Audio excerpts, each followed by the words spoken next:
let's make lemonade. Okay. Let's go to work. That's the signal. Go. 6.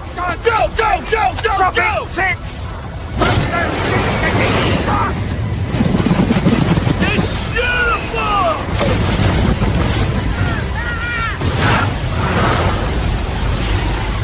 Mother Nature just pissed her pants, dude!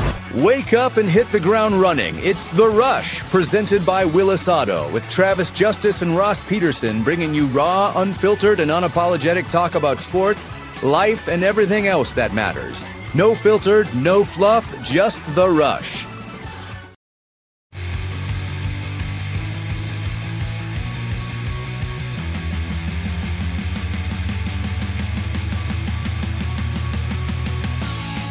Happy Tuesday, everybody. Welcome to the Rush Radio Show, powered by Willis Automotive. Good to have you along with us if you're listening on the audio stream at therushradio.com, the Rush Radio Android app, or the TuneIn app. Thank you so much for bringing us into your device this morning. If you're watching on YouTube, go ahead and give this channel a subscription, give the video a like, and, of course, leave your comments in the comment section. And you can follow us on our social media channels, X, Facebook, Instagram, and now TikTok. Yes, we are official TikTokers. Let's bring in the man of the hour, because something happened this morning that has never happened before. It may be a first in my life. I, single-handedly, with one outfit, got Ross Peterson to change clothes this morning. Sure did. I come in looking like a grandpa. I got a sweater. You look like a college professor. A college professor. I'm getting ready. About to grade some midterms. I'm gonna sit down and I'm gonna put my glasses down over my nose and sit You there. look like Chuck and Schumer. Use my glasses and Ross was dressed as a lumberjack earlier. He was. I started singing a little Monty Python and he didn't like that. He was like, I can't have Trav pretending that I'm a gay lumberjack at 6 o'clock. Whoa. I'm a lumberjack and it's okay. So I started singing that, and Ross like, I'm going to go change. And I single-handedly forced Ross Peterson to change clothes this morning. It was an odd look. I mean, for the contrast, because I was dressed in my brown lumberjack shirt. I'm all warm. It's my Orvis shirt. It's super comfy. And I sat down and I looked at Trav. I'm like, I need to look better.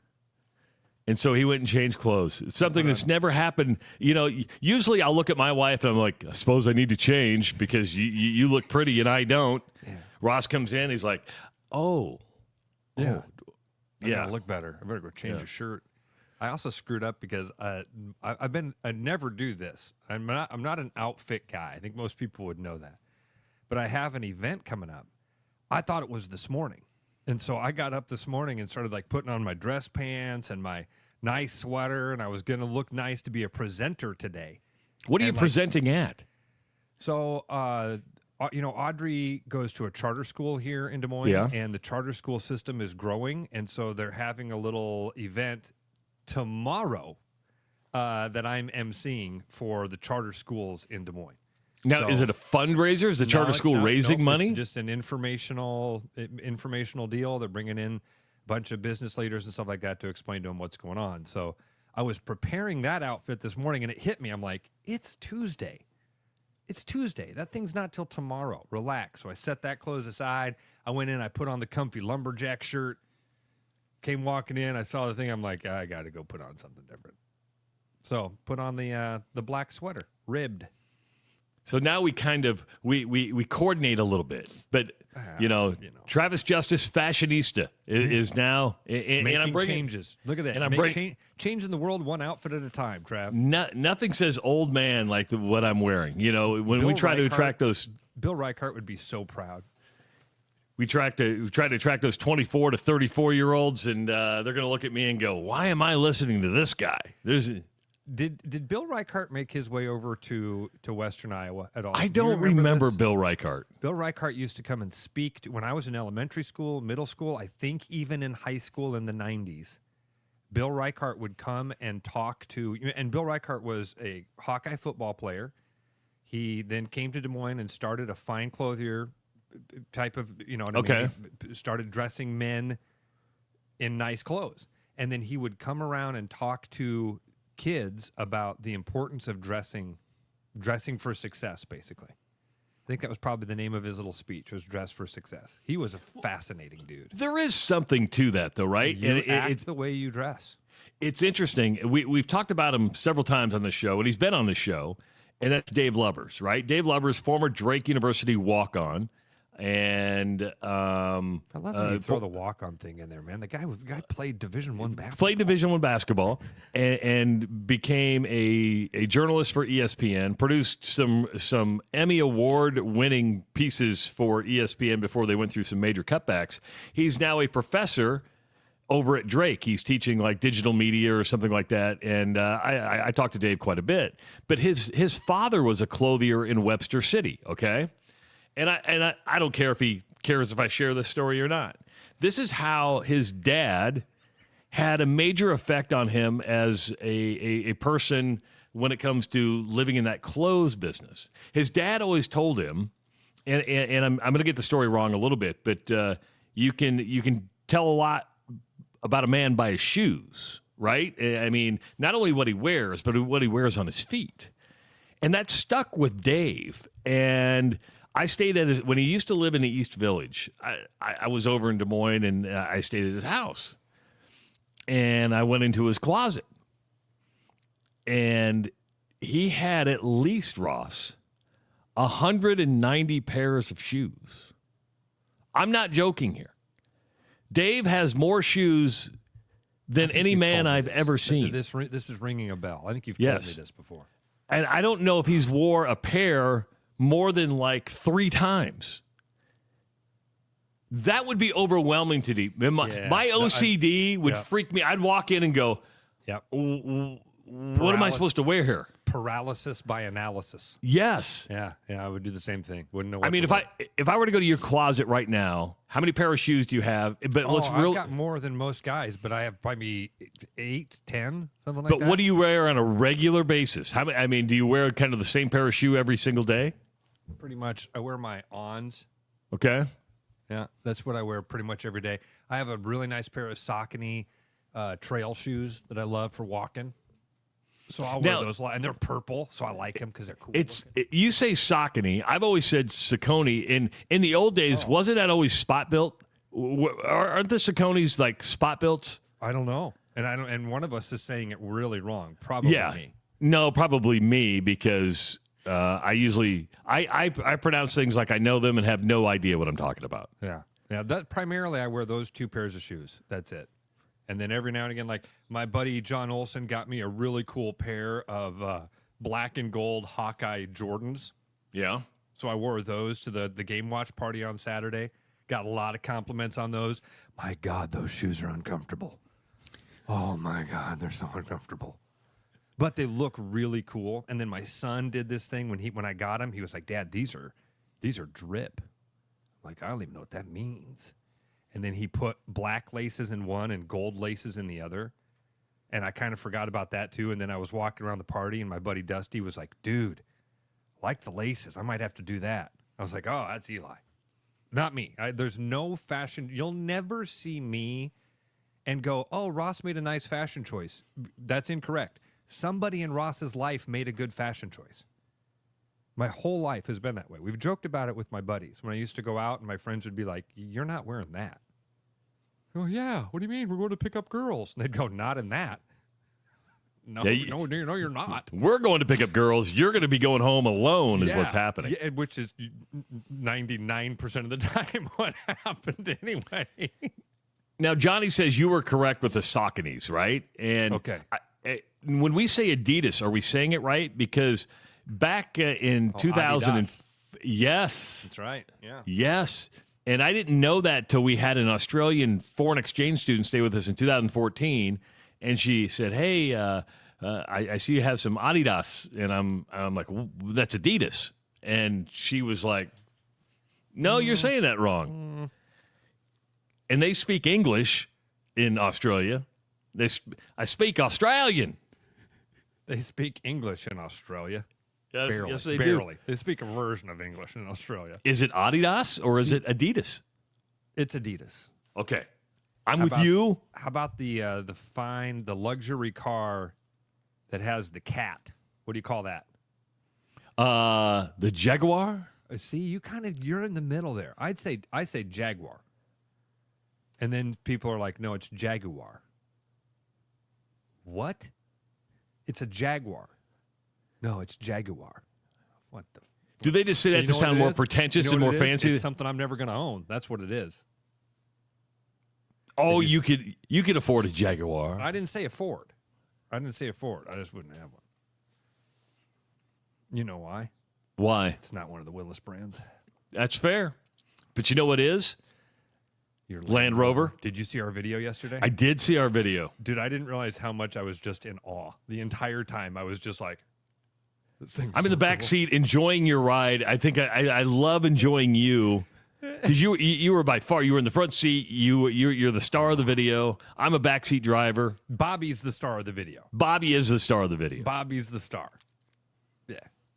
It's funny you would bring up Australia. Can I have a little bit of a moment here for you and kind of rabbit hole? Just the for moment is yours. Absolutely. Right. So it's funny you bring because that's where my brain started in Australia this morning, and that's what led me around to George Plimpton.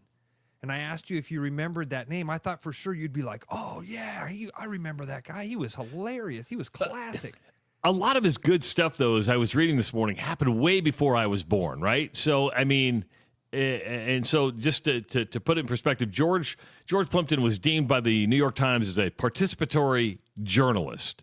He was a lot of other things. He was an explosives expert. He was a comedian. But he became famous for being a participatory journalist. And that means, well, if you're going to write about something, you got to participate in it. And so participatory journalist. By the way, Harry just wrote me, says, Willis does carry Jaguar? Oh, I didn't know that. I didn't know that either. Well, they are. See, they're a luxury brand, so why wouldn't they? Well, because Meharry's a luxury dude. When you look at Chris Meharry, you go, that guy's luxury. Speaking of dress for success, yes, right? Yeah. All right. So my brain started in Australia today, and I saw this story about this dude who's like known as a serial prankster. Okay, he's just a goofball who gets in and pranks people. You know what I mean? We've all remember these people. In a way, remember like Morgana? Was that the lady's name that would go out and hug the players? Yeah, with the big boobs. Yeah, she'd run out on the field and do the thing, right? Well, there's this dude in Australia who's kind of famous for doing this. And he got himself onto the field before an Australian rugby league match. And, the players in all these games, they bring out kids with them, right? And they, by the way, found out that you have to pay a lot of money to get your kid to walk out with them. But they bring these people out with them. Well, then they do this big photo with the whole team right before the match starts, right? Well, this guy happened to not only get on the field, but then got himself out and got into the picture with the national team. And nobody recognized it until after the picture was done, and people were like, wait, who's this guy? And it was like this prankster guy. And that got me thinking about George Plimpton this morning. So I was like, man, Travis, do you remember this guy? They had a movie called The Paper Lion. I see Rev already mentioned it. A few people talked about it this morning. I think Bus did too.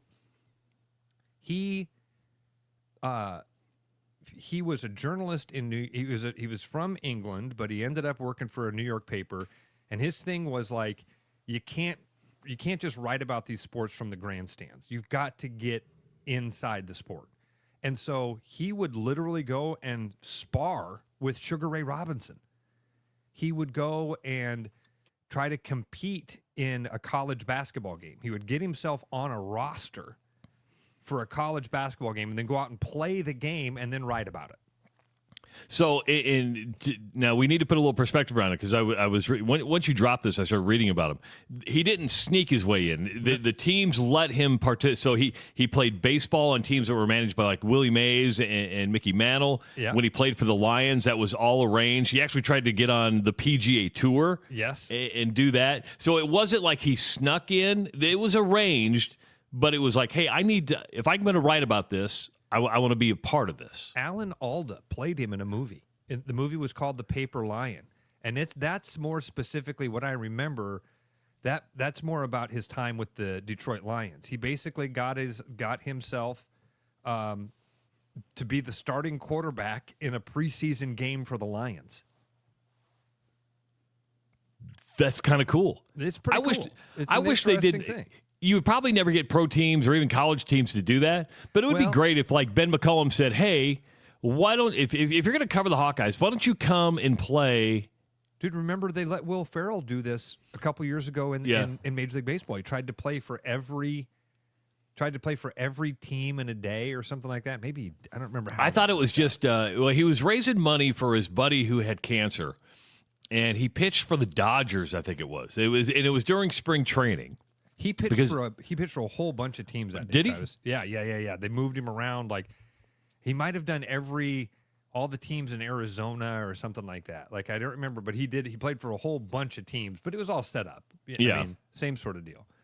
Plimpton was an interesting character, man. That's and then Plimpton's also the guy that wrote the article about Sid Finch.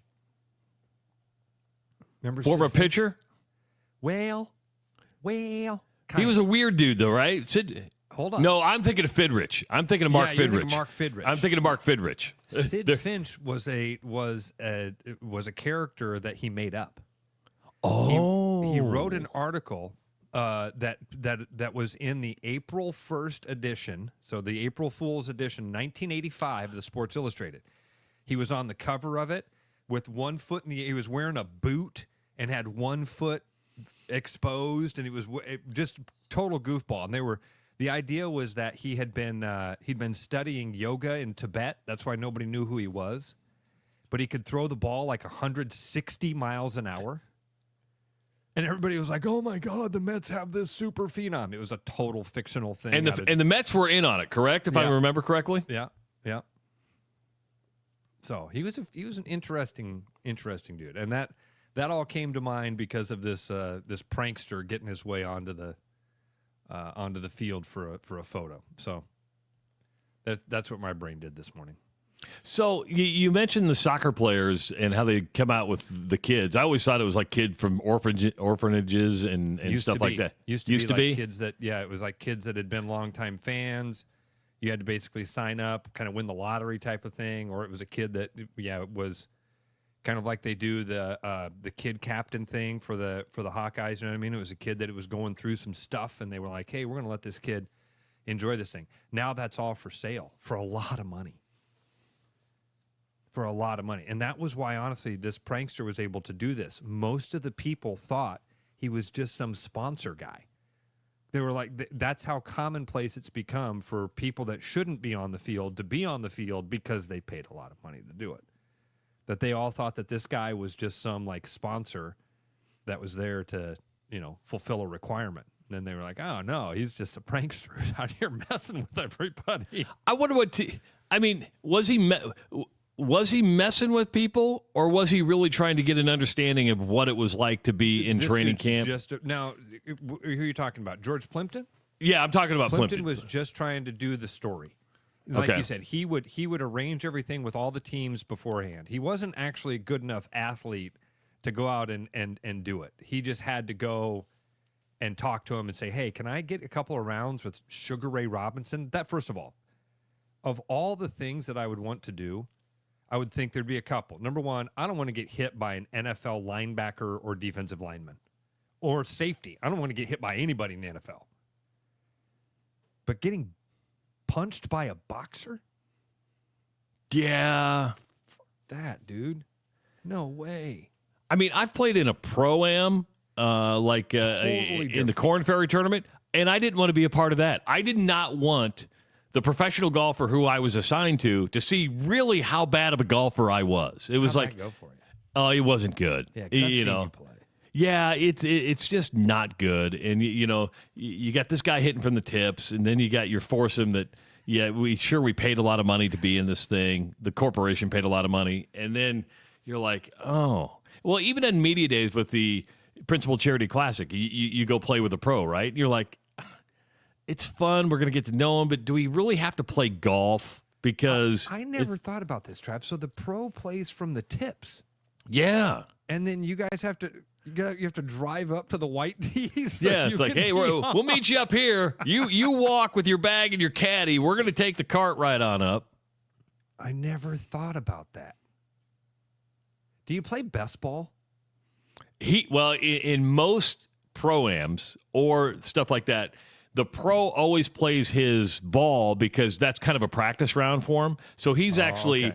So he'll play his own ball, and then the rest of you play a best ball because you don't want to slow the pro down.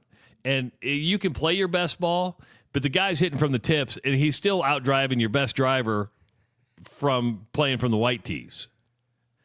And you may have a ringer. There's always somebody in the foursome on a pro-am who thinks, well, this is my shot. This is my shot. I'm going to show this guy how good I am. Yeah, I'm going to be on the tour by 16. They're going to have a contract in my hand. He goes from the tips 30 yards back. You're like, I got this guy.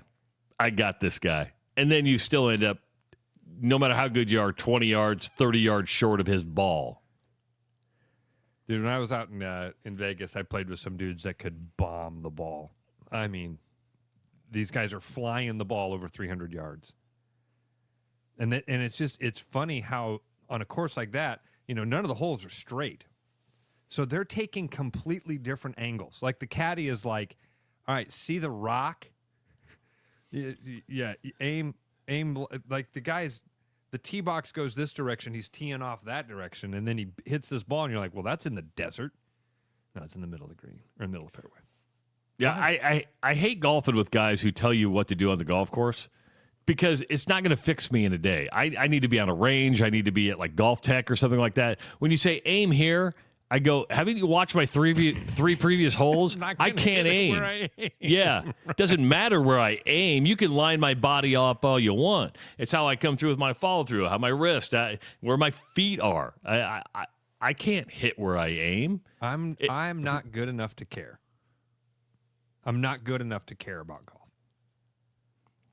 If you could do one participatory sport, and take golf out of it, because golf's probably the easy one to do. You could put yourself in it. Most people, if they wanted to make the investment, go golf with a pro golfer, or you could go to any public course that has a PGA Tour Pro, or not a Tour Pro, but a PGA Pro, and say, hey, let's go golf. But if you could pick a sport, would it be baseball? Would it be basketball? Would it be football?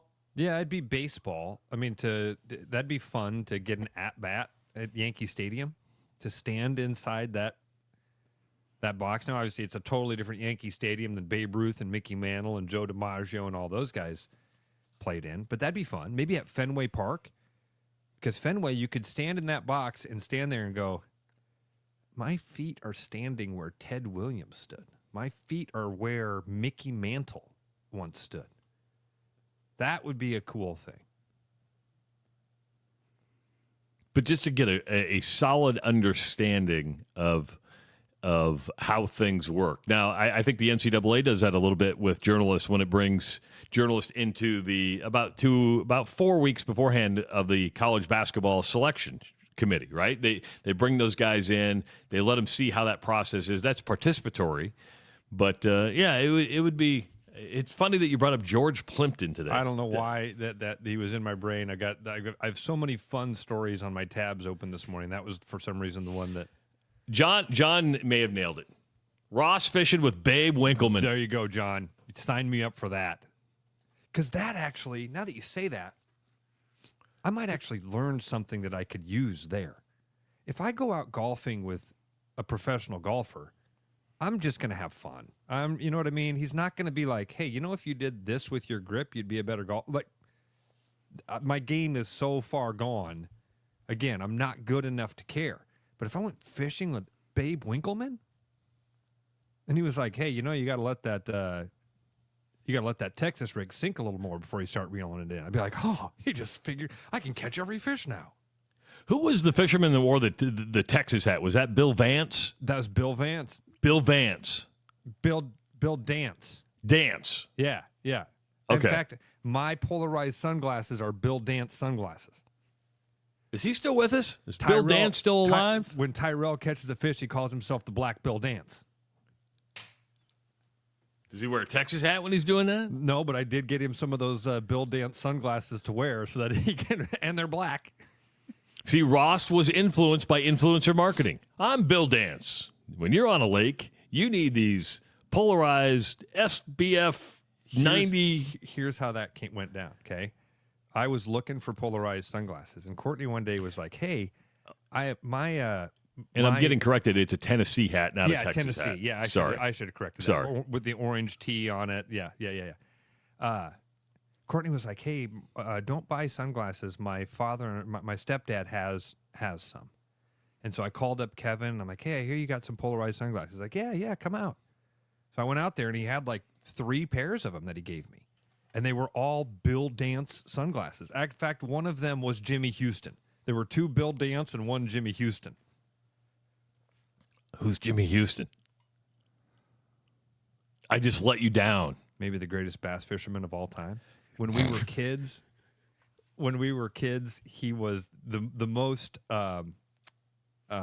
Most of the TV shows when we were kids here in Central Iowa were Jimmy Houston. And then it wasn't until later that I found Bill Dance. He's more famous for like his bloopers because he's got all sorts of funny stuff that had happened to him. So but Jimmy Houston was.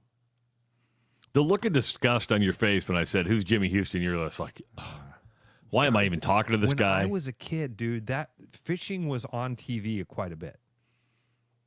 By the way, I know it was on. Happy Veterans Day. Happy Veterans Day, because I'm thinking of my dad there for a minute. Had dinner with him last night at the VFW. So, you know how I knew fishing was on TV quite a bit? Because I would be flipping channels and keep going. I'd be like, I'm not watching fishing. What the hell are we doing here? Watching fishing. Only Ross. Ross says, I'm going to stop and watch fishing. You know, here in Iowa, we grow corn, but the truth is corn grows Iowa. Corn benefits the entire state. It feeds our livestock, nourishes our families, and provides homegrown, clean-burning, unleaded 88 for our vehicles. So pump it up with unleaded 88. Go to iowacorn.org. It is the Rush Radio Show, powered by Willis Automotive. The Rush Radio is now on the free TuneIn app, allowing you to enjoy the show on Apple products and Android Auto. Download the free TuneIn app and search The Rush Radio to take Travis and Ross wherever you go.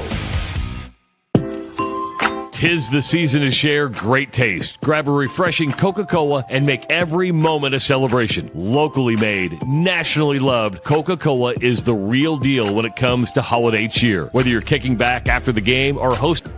With over 260 beers on tap, El Bait Shop isn't just another craft beer bar. It's the best. Beer lovers know. El Bait Shop, 200 Southwest 2nd, Des Moines. There's a new spin on casual dining near Drake University. Lucky Horse Beer and Burgers. Craveable faves, flatbreads, delicious burgers, frozen cocktails, and a crazy cool vibe. Get to Lucky Horse Beer and Burgers today. My name's Gary Presnell, and I'm a residential home mortgage banker for Northwest Bank in Des Moines Metro Market. I've been financing people's homes for over 25 years, and I'm an expert in financing VA loans, FHA loans, IFA loans, and new construction homes. This is my cat Norm. Norm knows football, but he doesn't know mortgage. And that's where I come in. There are a lot of Tom, Dick, and Norms out there doing loans. So don't just trust anyone with your home loan. I'm your local, trusted, experienced expert. Loans. Call Gary at 515-975-6767 or find his profile at nw.bank. Member FDIC, Equal Housing Lender. After Hawkeye football games this fall, Travis and Ross are right where they belong, with you taking your calls and giving unfiltered feedback. Right after Hawkeye football games, it's the Black and Gold Rush on the rushradio.com, the TuneIn app, and on YouTube. Thankful? More like tankful of gas in your new Nissan SUV. This November, we're giving thanks for you. At Willis Nissan, we're celebrating 0% financing and special model year closeout savings on our most popular Nissans. If you've been getting hungry for a new Pathfinder or Murano, there's never been a better time to scoop one onto your plate. So sit around our table or visit us online at willisnissan.com. Get ready for a gemtastic day at Fiscus Jewelers. Join us Saturday, November 22nd from 9 to 3 for a gem trunk show you won't want to miss. It's the perfect time to pick up your favorite gemstone and create a custom piece for the holidays. Plus, take $250 off a custom design for this day only. We'll have fun giveaways throughout the day. So if you're looking for that perfect gem, we've got you covered. It's a gemtastic show like no other. Fiscus Jewelers, your jeweler for life. The best bread is made from scratch, freshly baked with locally sourced ingredients and love. At Big Sky Bakery, we take great pride in our delicious products. We know you'll enjoy them almost as much as we enjoy baking them. Find us at the downtown Des Moines Farmers Market every Saturday. Looking for the perfect golf escape? Experience links-style golf right here in Ames at Coldwater Golf Links. With rolling fairways, large greens, and unique routing, it's golf the way it's meant to be played. Whether you're a seasoned pro or just starting out, you'll love our course's welcoming atmosphere and friendly staff. Grab your clubs, book a tee time, and make every round unforgettable. Coldwater Golf Links, where great golf leads to great memories. Visit coldwatergolf.com to book your round today. Back to the Rush. Strong opinions, weak filters, and just enough sense to stay on the air. It's the Rush Radio Show, powered by Willis Automotive.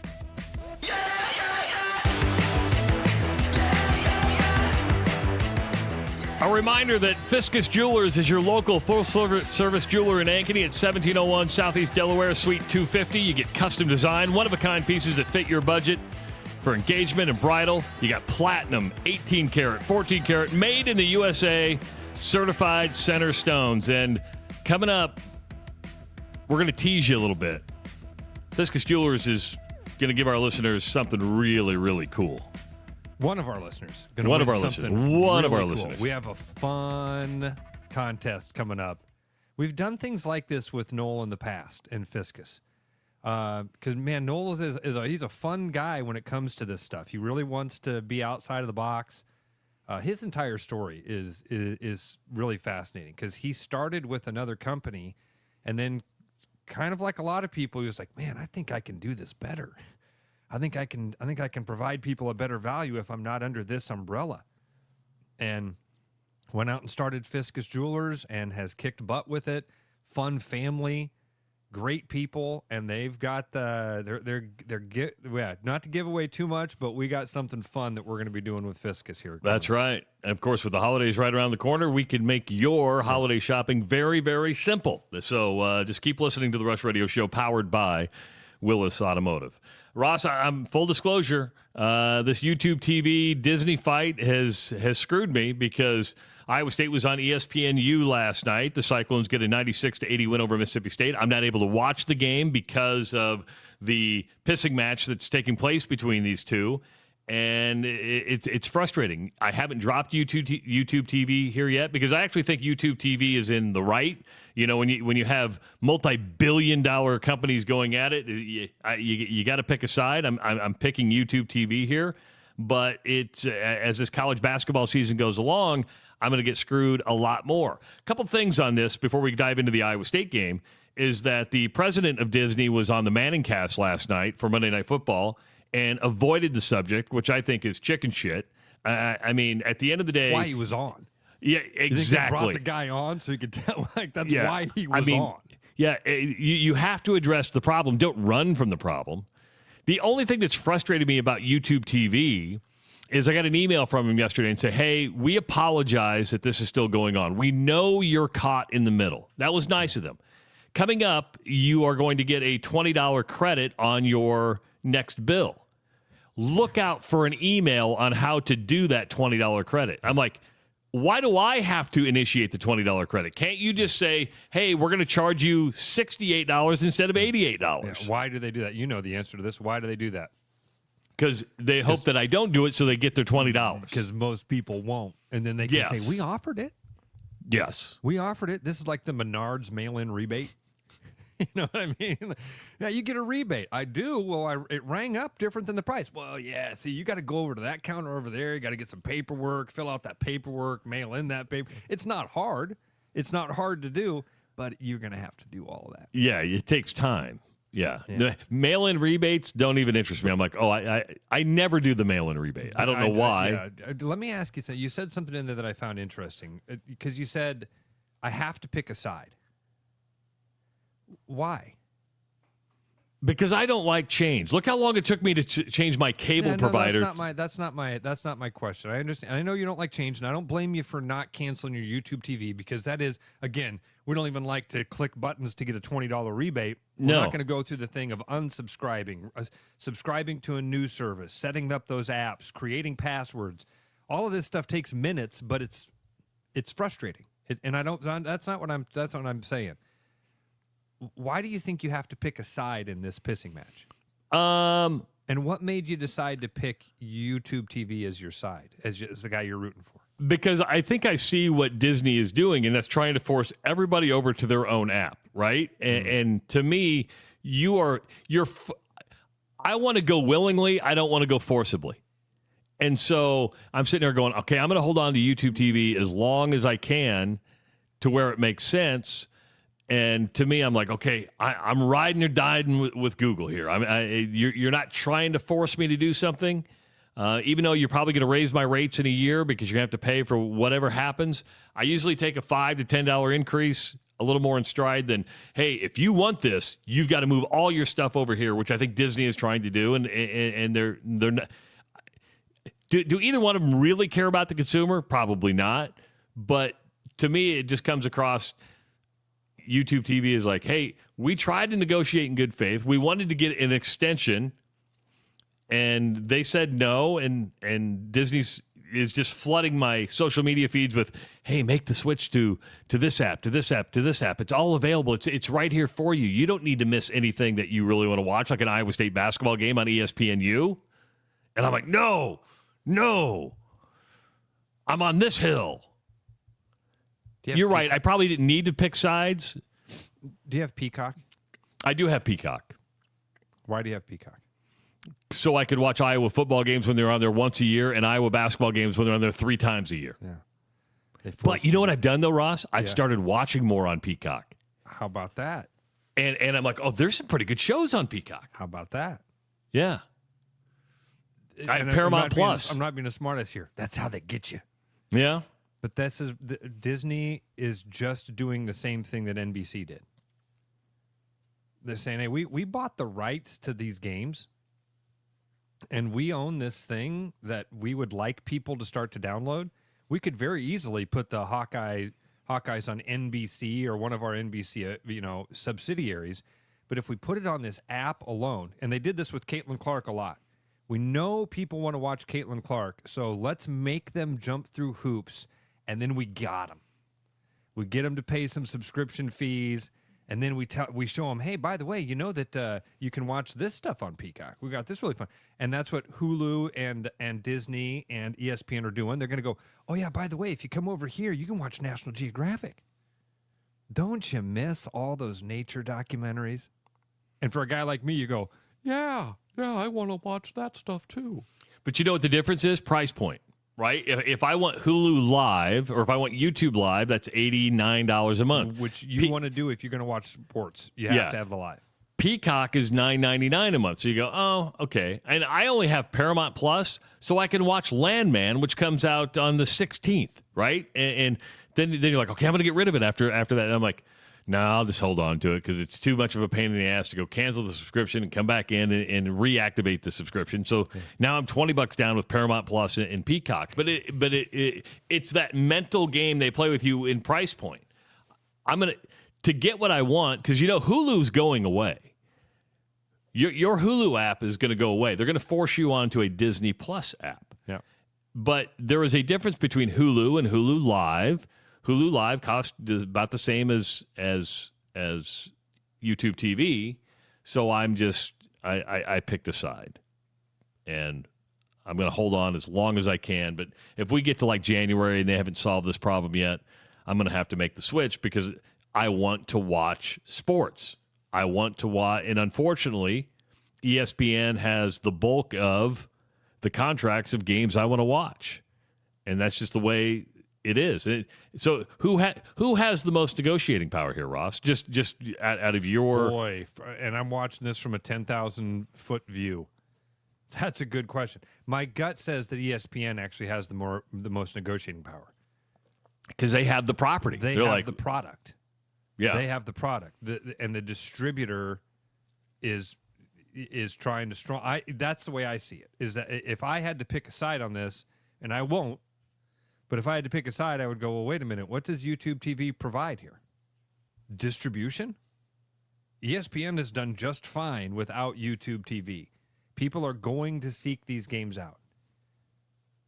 it's the same thing I see that NBC did with Peacock and those things. They're the ones that have paid the bill to own the product, to broadcast it.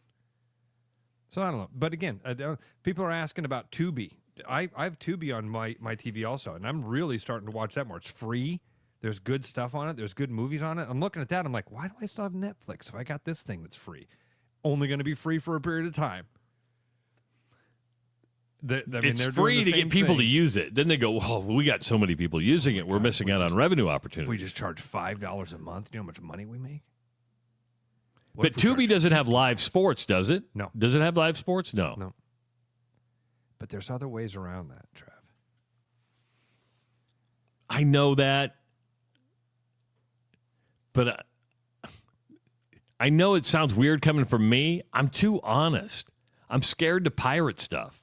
I'm scared I'm going to get caught. They're like, Mr. Justice, we see that you're pirating ESPN and you're not paying for said product. You know, I'm the one who would read the fine print on a VHS tape when it says any unauthorized reproduction of this material. Wait, guys, did that say FBI warning? We better read that. Yes. And I took it seriously. I never dubbed like videos over it. At one point in time, and I'll say it, I can say it now because he's no longer with us, but man, Michelson pirated every movie he ever saw. He had this device, he had a computer where he had a device. When he would rent a movie, he would basically copy it to his hard drive and then burn it onto his own disc.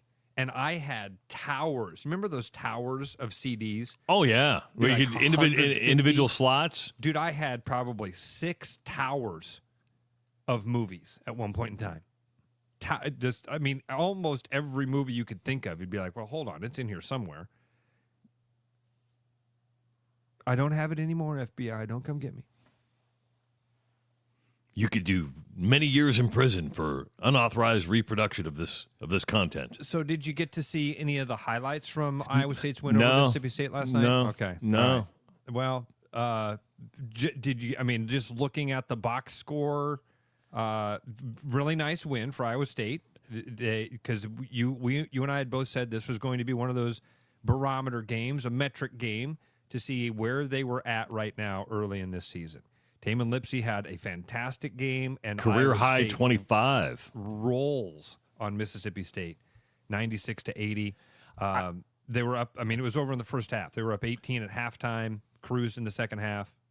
Yeah, they led by as many as 25 points in the first half. The big stat that sticks out is 26 turnovers. You forced 26 turnovers. That's a smothering defense. They scored 29 points off of those 26 turnovers.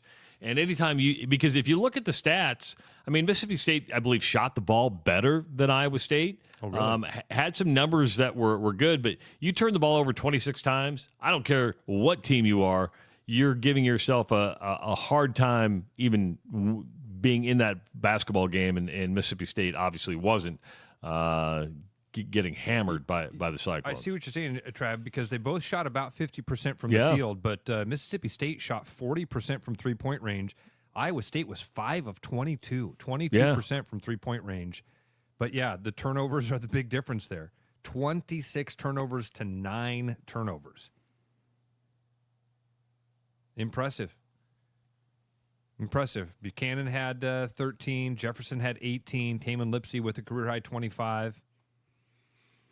515-517-2303. Let's go to Mazer. Mazer, welcome to the Rush Radio Show, powered by Willis Automotive. And it says Laser again on the call screener. So Laser, Gosh, Mazer. Laser. I do not play for the global gym dodgeball team. So can we talk about another subscription service kind of thing that we've been kind of pushed into that really pisses me off? Sure. It's the Google Gmail account. So, if you back up your pictures to the Google Photos, then they also merged it with Google Email. If you have too many pictures, you get cut off your email until you subscribe. So, a bigger service, or you have to go back and delete a bunch of pictures so they open up your email again. Why can't I have email separate from backing up my pictures? I didn't know about this, Mazer. This is first to me. So Yeah. Wow. Huh. See, I don't know about this because I am a Google Workplace subscriber, so I pay $9.99 a month to have Google Workspace, which gives me other tack-ons to Gmail, and it gives me 2 terabyte of photo storage. So I pay $9.99 a month for that. So you're right. Yeah, I'm paying for it. All the damn matter. Why can't I have 2 things separate? It used to be, and then all of a sudden they like merged the memory together that I was stored on their server, and now if you get too far down, you get so much free, and then if you use it up by backing up pictures, then your email might not work either because that also counts towards storage. No idea. It's kind of like if you think about it, and I'm going to make a lot of people mad here. It's kind of like the government, right? You give away free stuff, and then you're like, hey, we need to pay for said free stuff. And you're like, we're not paying for this. What do you mean? What do you mean we got to pay for healthcare? What do you mean we got to pay it's for? An old adage: give somebody something, and they will feel entitled to it. Yes, you can't take it away. What are you doing, Mazer? He's turning left right now. Is that really your blinker? Yes, it's my blinker. That's the I'm loudest. driving right now. That's the loudest blinker I've ever heard. Are you turning left? It sounded like a left turn blinker. I was turning right, and thanks for making a racing reference and turning left, Ross. No, no, I'm not racing this thing. A racing reference. Hey, you guys have a great rest of your day. Thanks, Laser. You too, Laser. I'm with bye. Who said this? I'm with somebody said this in the chat. Jay, you mean like the American Gladiator? When you say laser, that's what I think of. Did you ever watch American Gladiators? Oh, Travis? yeah. I loved that The show. original American Gladiators. Yeah. There's a documentary out about that, right? There is. It was not what we thought it was, I'll tell you that. Well, kinda. There's a bunch of steroid freaks out there just trying to crush on average Joes. Cyclones did get 29 bench points last night in their win as they improved to 3-0. They got a cupcake coming up on the 17th, and they head to Vegas to take on Creighton. The new college basketball poll came out week number 2. They're 16th in both the AP and the coaches poll. The kind of the big surprise yesterday in the polls. And again, we look at basketball polls this early in the season as a barometer. It's nice to be ranked. I was actually getting votes in both polls, but much like the football polls, we don't take a lot of stock in them. Just kind of go, okay, this is where people think these teams are at. Houston, number 1 in the Associated Press poll, and you have Purdue, number 1 in the coaches poll. I want Purdue. I want Matt Painter. I want Purdue to win a national title. I do, because I like the way he runs. But I would never put Purdue number 1 because they always just disappoint. They're just one of these disappointing teams. You're like, oh, you may have the best team in the country, but you always find a way to piss it away. You always find a way to lose it. You know, we kind of dog on the college football preseason poll a lot because it carries so much weight. And we've said many times, like, man, they should just wait a few weeks. Just wait a couple of weeks into the football season and then have a poll. It's a 12-week season. It's a 12-game season. And we go, man, these preseason polls carry too much weight because it's such a quick season. There's just not enough time to move those things around. With basketball, you've got, we're going to be playing basketball for the next 7 months. Till April. And so there's a part of me that says college basketball polls are completely useless. Completely useless.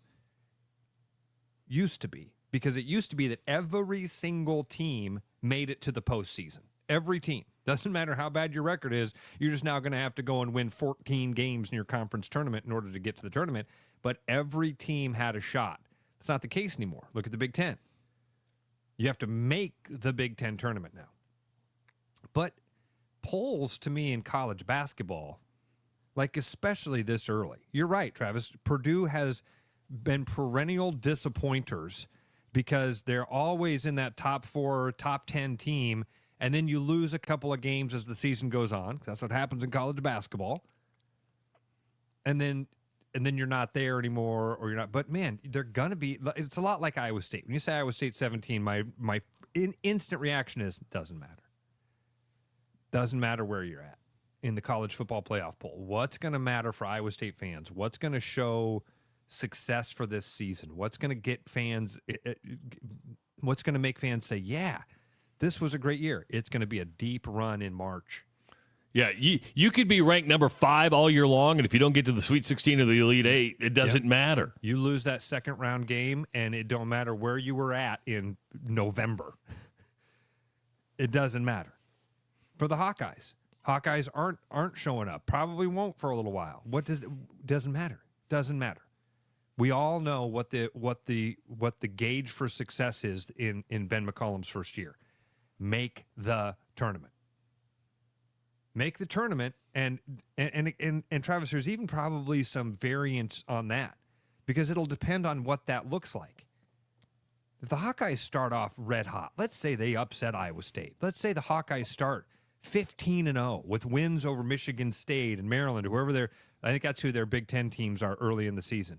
They roll through non-conference season. Dude, those expectations are going to go up here. Yeah. It happens in every sport, but you're right. Our expectations right now of the Iowa Hawkeye basketball team are just get to the tournament and we'll call it a successful year. But if all of a sudden they're in mid-December and they've lost 1 game or 0 games, then you're like, well, hold on for a second. It's time to change move the goalpost, so to speak. Yeah. We're going to raise the rim. Now we're talking, well, maybe this team's and I'm just using this as an example, not saying it's going to happen. Maybe this is a Sweet 16 team. Maybe it's an Elite 8 team. But you can change expectations in football as well. I mean, yeah, it happens a lot. Yeah. But yeah, it's just it was interesting to see the polls come out yesterday. Again, it's a barometer. It's a talking point for fans, which fans, it delivers hope. We talked about hope on Monday. You sit there and go, oh, we're the 16th best team in the country. We're gonna be the 10th best team in the country. I just hit the NCAA men's drop down on ESPN. Yeah. You can already hit bracketology. Oh, yeah. Because you know why? It garners clicks. Clicks, baby. I just did it. Why? And what happens is it delivers hope. It delivers hope to 68 teams in the country right now going, you see where Lenardi has this? Lenardi has this in, man. Lenardi's the expert. I was on the list. See? I was the last 4 buys. How about that? And we're making the assumption that Iowa State is in. Indiana is listed as one of the first 4 out. I think that's going to change. I think Indiana's going to get in, but they're not very deep. Darren's only playing 7 guys right now. He's got it. Who's Darren? Darren DeVries. I never heard of him.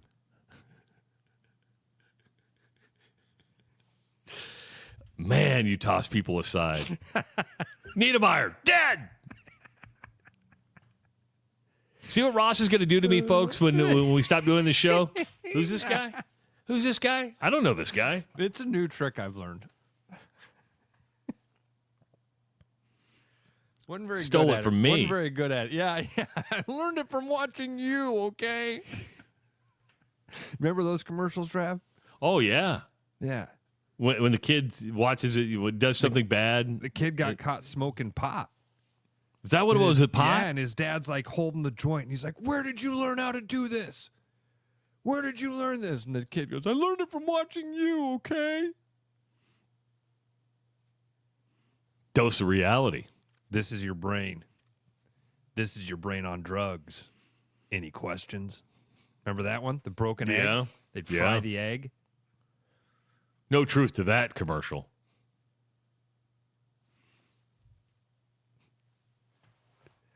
We love you, Ray. I wasn't thinking. We love you, Ray. It was good to see Ray a couple weeks ago at the Bone Thugs and Harmony concert. I love saying that. Yeah, Ray hung out with Ray at the Bone Thugs and Harmony concert. That was a fun night. He got kicked out too, didn't he? I saw him post something about that. I saw one day there was comments coming and he left something about he got kicked out of there. He tried to get up closer to the stage, or I don't know what it was that he what happened with Ray, but apparently Ray got kicked out of the Bone Thugs and Harmony concert is another great line all on its own. You needed to be there to save him. You were a bad wingman that night. You and Billy Blank should have been good wingmen. Dude, we were fine wingman. We kept an eye on him. Not that Ray needs supervision. Hell, he shows up at all those places by himself. He gets around just fine. He takes an Uber everywhere. Gets around well enough to get kicked out of places. That's fun. That's a fun story. You ever think he puts up a fight? Like, hey, man, what are you doing? There's not a lot of fighting, Ray. He didn't. Yeah. Ray's pretty much a get along to go along guy. Okay, I'll leave. Yeah. Could I just stand in the back? Yeah. Promise I won't move again. Why are you guys kicking me out? Because you're in the wrong spot. Well, I didn't know I was in the wrong spot. I was up by the stage, he said. What kind of concert kicks a guy out for getting close to the stage? Rev I'm just curious. You were at the Valor Ballroom too, right? Yeah, wasn't that open seating, or was it like they had? Yeah, right. There's not even seats on the floor. Ray was in one of the few places that actually had seats, and then he finally got up. He's like, I want to go by the. I want to be in the mosh pit. Was there a mosh pit at Bone Thugs and Harmony? No. There's not a lot of moshing at Bone Thugs. See, I just hear that. I would think there would be moshing. Oh no! Bone Thugs is like R&B. It's not. I didn't know that. Yeah. It's like they're. It's you're not You're focusing too much on the Bone and Thugs and not enough on the harmony. You'd be correct. I'm stereotyping, 100%. A reminder to go to Central City Liquors for all your liquor needs, because they have it all. And I mean, they have it all. I think coming about a month, maybe 2 months, another edition of a Rush Radio Show we got whiskey. That Maker's Mark that from Maker's Mark out. That's going to be fantastic. Dude, I had some of the Knob Creek Saturday. When I was at Dusty's, I had some Oh, dude, that stuff's amazing. It's got some bite to it, too, doesn't it? Does the trick. Knows how to do the trick. Well, Central City Liquors has more than 165 single malts, 130 tequilas, and 50-plus bourbons on hand. They also stock mixers, wine, spirits, beer, seltzers, everything you need. It's Central City Liquors at 1460 2nd Avenue, Des Moines. And this is the Rush Radio Show, powered by Willis Automotive. The Rush Radio is now on the free TuneIn app, allowing you to enjoy the show on Apple products and Android Auto. Download the free TuneIn app and search The Rush Radio to take Travis and Ross wherever you go. Your house wasn't built for bats, birds, or raccoons, but try telling them that. At Bats and Bugs Pest Solutions, we've been helping Iowans take back their homes for over 20 years. We use cost-effective, eco-friendly methods to solve wildlife and pest problems the right way. Whether it's bats in your attic, birds in the vents, raccoons in your chimney, or moles in your yard, we have long-term solutions. Call Bats and Bugs Pest Solutions today at 515-218-3400, and let's make sure your home doesn't become their home. There's more Iowa in the Iowa Tap Room than you may realize. Housed in a building nearly as old as Iowa itself, the Iowa Tap Room greets you with a harvest of 120 Iowa craft beers on tap from all corners of the state.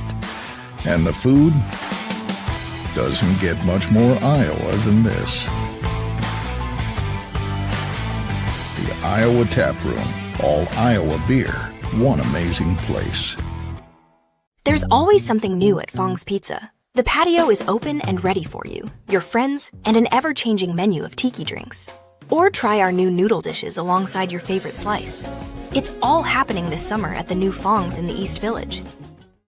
Thinking about buying a home? Get pre-approved in 30 minutes with Gary Presnell at Northwest Bank in Des Moines. Gary offers first-time home buyers programs, VA, FHA, IFA, and conventional loans. Call Gary at 515-975-6767 or find his profile at nw.bank. Member FDIC Equal Housing Lender. You know, Brian, at Central City, we really do have the best selection around. I know. High-quality stuff you can't find anywhere else. Whistle Pig Plantation Rum. Yeah, and over 150 of the best scotches on earth. And a ton of bitters, mixers, and more. You know what we are? High class. Definitely high class, yeah. Make way for the natty. Okay, maybe medium class. Central City Liquors, home of the 10% cash coupon. And the Wooden Nickel program. After Hawkeye football games this fall, Travis and Ross are right where they belong, with you taking your calls and giving unfiltered feedback. Right after Hawkeye football games, it's the Black and Gold Rush on the rushradio.com, the TuneIn app, and on YouTube.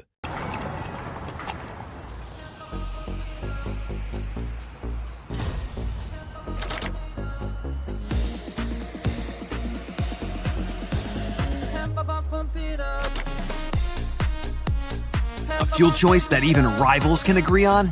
Now that's worth the hype. Cheaper, cleaner, and homegrown. Pump it up with unleaded 88.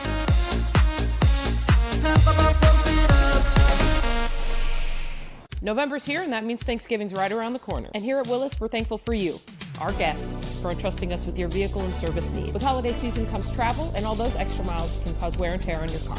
Save that for your pants after all that turkey. While we can't fix your slacks, we sure can make sure your car's in tip-top shape. So come on down to Willis for 10% off an oil change. Give us a call or schedule online at willisvolvocars.com.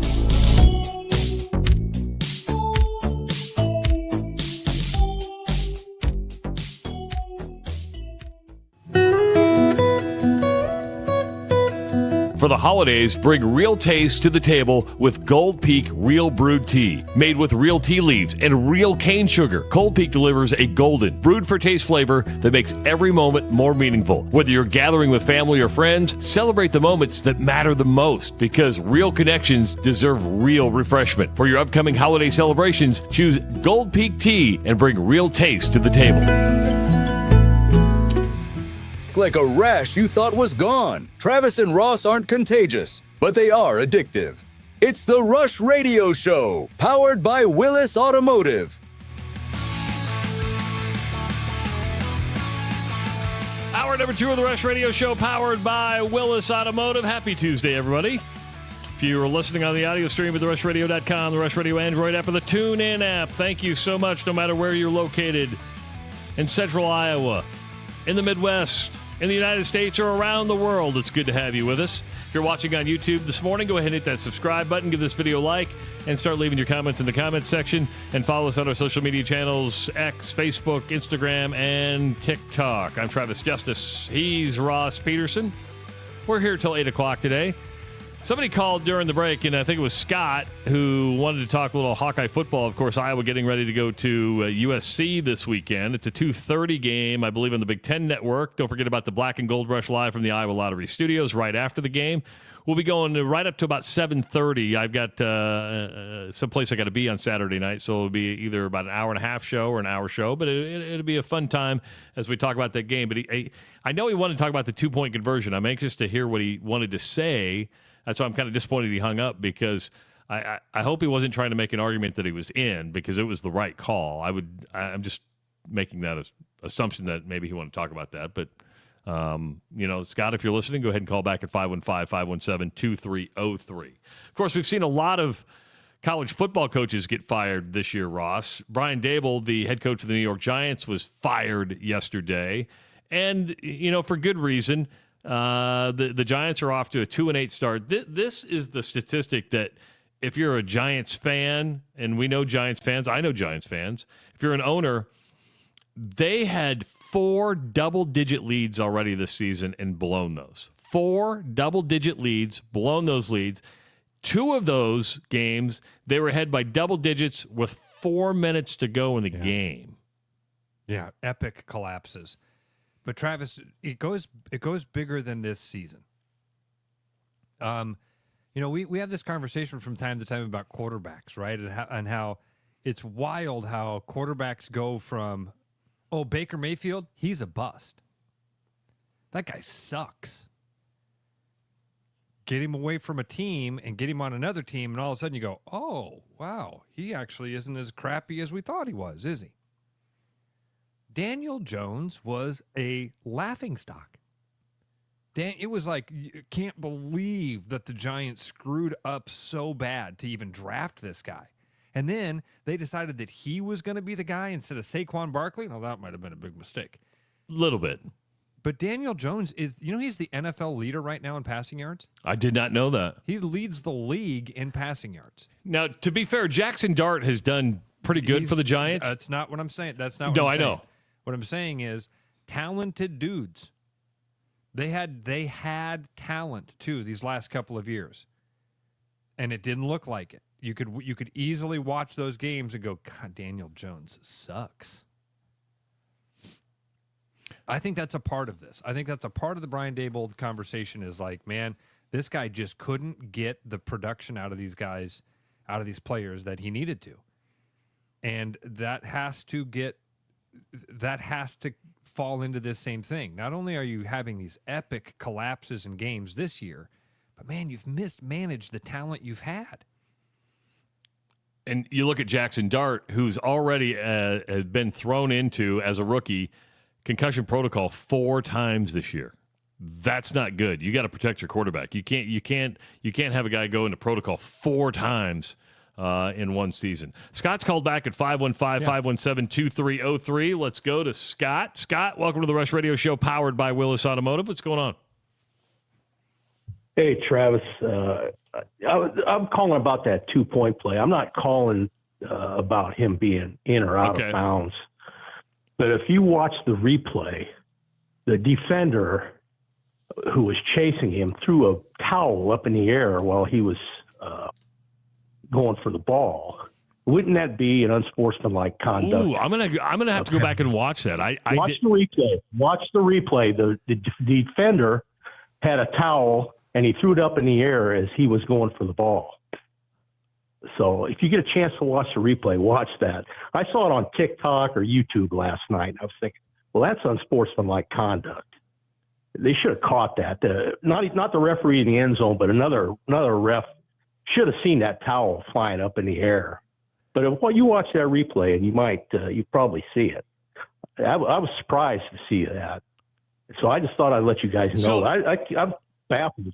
So I'm going to ask you, Scott. Was it a towel? Like, a lot of players will stuff a towel in their pants. Was it one that he had on? Right. Okay.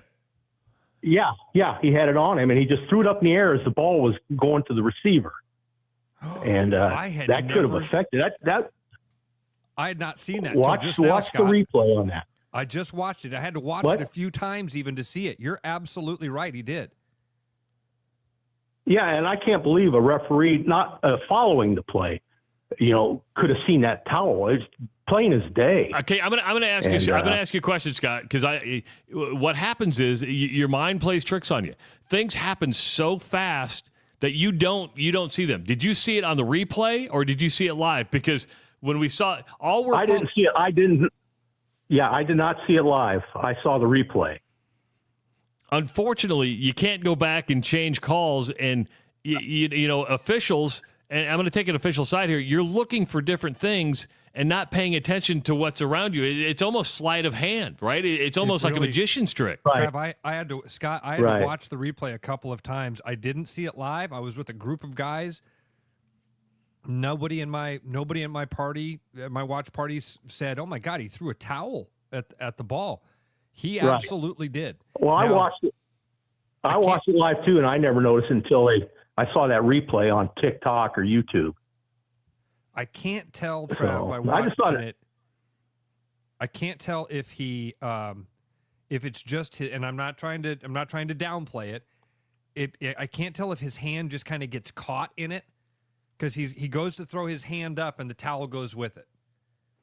So I don't know if his hand got, I don't know. It went up pretty high in the air. It went up pretty. It goes right at the ball too. Yeah. Interesting. Yeah. So it obscured the receiver's vision, so I don't know. It's just, I thought it was kind of interesting. I thought, well, that should have been a penalty. But, like you say, it's too late now. But at the time, you would have thought another ref would have seen that. Some people are asking, was it his hand or a towel? It's 100% a towel. You can, in fact, when the play gets over, you can see it laying in the white part on the back in the back of the end zone. Yeah, it looked like a pretty big towel too. Well, it's one of those. I mean, they all. I just thought I'd call and let you guys know that. Yeah, good stuff, Scott. Appreciate it. I had not seen it, and I didn't. When you first said it, I was like, "What's he talking about?" Clicked the highlight and watched it. He's absolutely right. He does throw a towel. Now, maybe it's because he caught. I don't know. I don't know if they just didn't see it. Wow, that is interesting. But I think it doesn't change it. He still caught the ball out of bounds. I don't think he could have made that. I don't think he was going to make that catch inbounds, even without the towel being thrown at him. So, but if you get a penalty, you move a half the distance to the goal, and you get another shot. But again, in hindsight, it's always 20/20. As an official, you are, especially each official on a football field has their assignments of what to look at, and you may not be you're looking at feet, you're looking at is there contact? Yep. You probably, and if it's a sleight of hand, you don't see a towel fly up. You're like, what? Something just happened there? I'd seen that replay 5, 6, 7 times and had not seen that until just now. Well, and I'm not saying social media should be the gauge of everything, but there wasn't like a lot of. It's almost a day later, 2 days later. Seen it. Yeah, first I've heard about it. Interesting. Somebody asked who threw the towel. The Oregon defender that is the closest to the play. The Oregon defender that the ball flies over his head. And again, you'll have to watch it to make your own determination whether or not he did it on purpose or if his hand. I don't know. I haven't been able to watch it close enough to see whether he actually grabs it and throws it, or if his hand just kind of gets caught in the towel and it comes flying out. And truthfully, it didn't matter. It didn't matter. He caught the ball out of bounds. He caught the ball. So if the thing was to distract him, it didn't work. He caught the ball. His feet were out of bounds, and I don't think that towel being thrown had any impact on where the ball was thrown or how it was caught. So kind of like the third down play. It's almost, you watch it and you go, oh, damn, another little thing. I wonder if Kirk Ferentz will be asked about it today at his news conference. I mean, again, Trav, I doubt it because you've got so many other things. What's the first thing you want to ask about? The snap. Yeah. That's the first thing you want to talk about, right? And then you probably want to heap some praise again on Mark Gronowski and the drive that he led that team on to score that touchdown that led to that 2-point conversion attempt. I bet he gets asked about the third and goal. And what went wrong with that play? Again, ended up scoring on the next play, so it's kind of a moot point, but what happened there? So there's a lot to talk about. This one, I don't know, because again, dude, here we are Tuesday morning, 7 o'clock. You and I didn't even know about it till just now. Yeah, I would almost say it's grasping straws. Like you want to be pissed about something. You want to be able to blame somebody. Yeah. And I don't think this is enough. Scott, thank you so much for pointing it out. I had not seen it. I think, did he call back? Did he have something else he wanted to say? Because you there, Scott? Did you call back? Yeah, I got hung up on. Yeah, well, because we were moving on, so I apologize. Oh, that's okay. Just calling back. That's like I thought that would fall under the heading of unsportsmanlike conduct. I think that's the right call on something like that. You're not supposed to, you're certainly not supposed to be able to do that, Scott. I think that's what the call there is unsportsmanlike conduct on that. But unfortunately, didn't get seen, didn't get called. All right, Scott, thanks. I just thought it was kind of interesting. Yeah, absolutely. It's a weird play, and now I'm going to start paying attention to see if more guys do that. You wonder how many times it's done. All right, you're under feedback, Scott. All right, nice talking to you. Yeah, I couldn't understand it there. Sorry, Scott. We didn't mean to hang up on you, but you were warbling. We're a McDonald's drive-thru. We were talking about Brian Daboll getting fired, which in the National Football League, just the second head coach this year to get fired in the National Football League. Brian Callahan the first. The Dolphins head coach may be the next after spotted and taking a photo outside of Bill's bar, which he failed to address. He's just a weird cat anyway. I think that his response for it was, man, AI is real. He's trying to say that it was photoshopped or AI. I think that's the way I saw a headline this morning that alluded to that. But you know what? You have to think about that, right? The Bills fans. Don't you have to think about AI? Dude. He is a very strange cat, and they've already fired their general manager. He may be next. But while we're talking about fired coaches, the Brian Kelly story is getting interesting. I knew you were going here. I knew it. I knew I didn't have to. Yes. And You know how we got to pick? You know how I pick sides in the YouTube TV and Disney fight? This one, it's okay to pick sides. I'm taking Brian Kelly's side here. What? I'm taking Brian Kelly's side. Huh? You're owed $54 million. And when you sit down and get fired, they say, hey, if you take $25 million cash now, we'll get rid of your mitigated clause. And you go, well, that was a quick. Okay, then they come back and say, well, would you take $30 million now? And you're like, well, you're doing that pretty quick. And this only goes till 2030. It's not like winning a $100 million lottery where you take the staggered payout for 20 some years. We're talking $54 million over a course of 5 years, 6 years. And now they're looking to fire him with cause. I don't understand why being bad at your job isn't cause. I've never understood that. I've never understood why a university can't say, hey, you're not doing a good enough job here. We need somebody else. You're getting fired. That's why people get fired. But what is the metric? I 100% agree with you. However, if you didn't say, here is your measurable to what you're going to be graded on, you have a hard time coming back. If they would have said, you need to be in year 3 at 10 wins. If you're not at 10 wins, that is grounds for firing, or 9 wins, or whatever it is. So unless you put an accountability chart and a measurement and a measurement and a KPI of what you need to attain, it's hard to do that. Most universities don't do that, and most coaches would never agree to something like that. What's a KPI?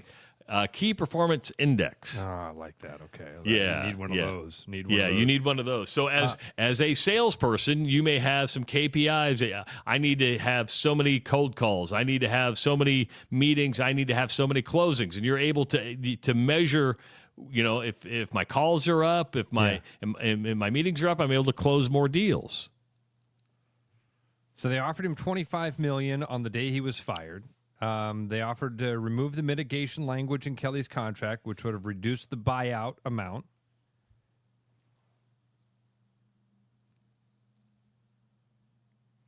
And now he's suing. I'll be honest, and maybe I'm just so anti-Kelly. I get it. That right away I'm like, no, screw this guy. Okay, let me reverse psychology here for you. If you were owed $54 million and somebody offered you half of it, what would you want? I'd want my $54 million. You'd want your $54 million. Yep. Golly. Which, Ross... Golly, $54 million to holy cow, dude. Holy cow. And being the cynic and the conspiracy theorist that you are, and I don't mean to speak for you, I'm trying to channel you. You're right. You would sit down and go, hold on, you just offered me $25 million like that? There's something wrong here. Something's not adding up here. You're right. And first of all, if I were Brian Kelly, I would say, no, that's the contract said that if you fired me without cause, and the contract clearly says what cause is, it's not bad performance, which is stupid. It's incredibly dumb that these universities haven't, for a decade already, written this into contracts that says if you don't live up to the performance standards, that's reason for us to be able to fire you and not give you a damn dime. And he is 34-14 was his record at LSU. Is that successful? For yes. LSU? Not for LSU, no. Not for LSU. Yep. Is that successful for 90% of the college football coach? Yeah, you bet. 34-14. In fact, you're probably going to get a promotion. Probably get a better job if you do that at some places. LSU's not that place. Not all the animals on the farm get treated the same, and this is an example of that. There are a few jobs where James Franklin was in the college football playoff a year ago. Not even. Less than a year ago. Why'd he get fired? Because he's losing football games that he's supposed to win. Bingo. There's the thing. He's losing football games that we expected him to win.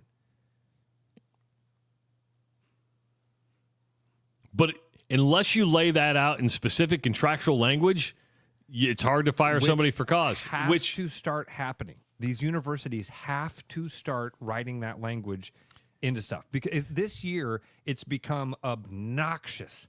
That's $53 million is a giant chunk of that. James Franklin's is a big chunk of that.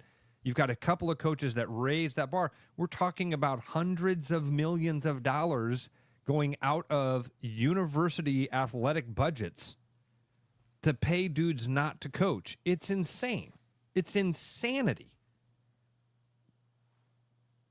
So, we've talked about this. I don't know if you write something in that says, if you lose 3 games in a row, we can fire you. I don't know that, and then you go, well, what coach is going to take that job? These coaches. Doesn't mean we will fire you. It means we can fire you. Yep. But if you don't do it on that time, and then you do it again, and then you lose 3 games in a row 3 years down the road, you're going to say, well, I lost 3 games before.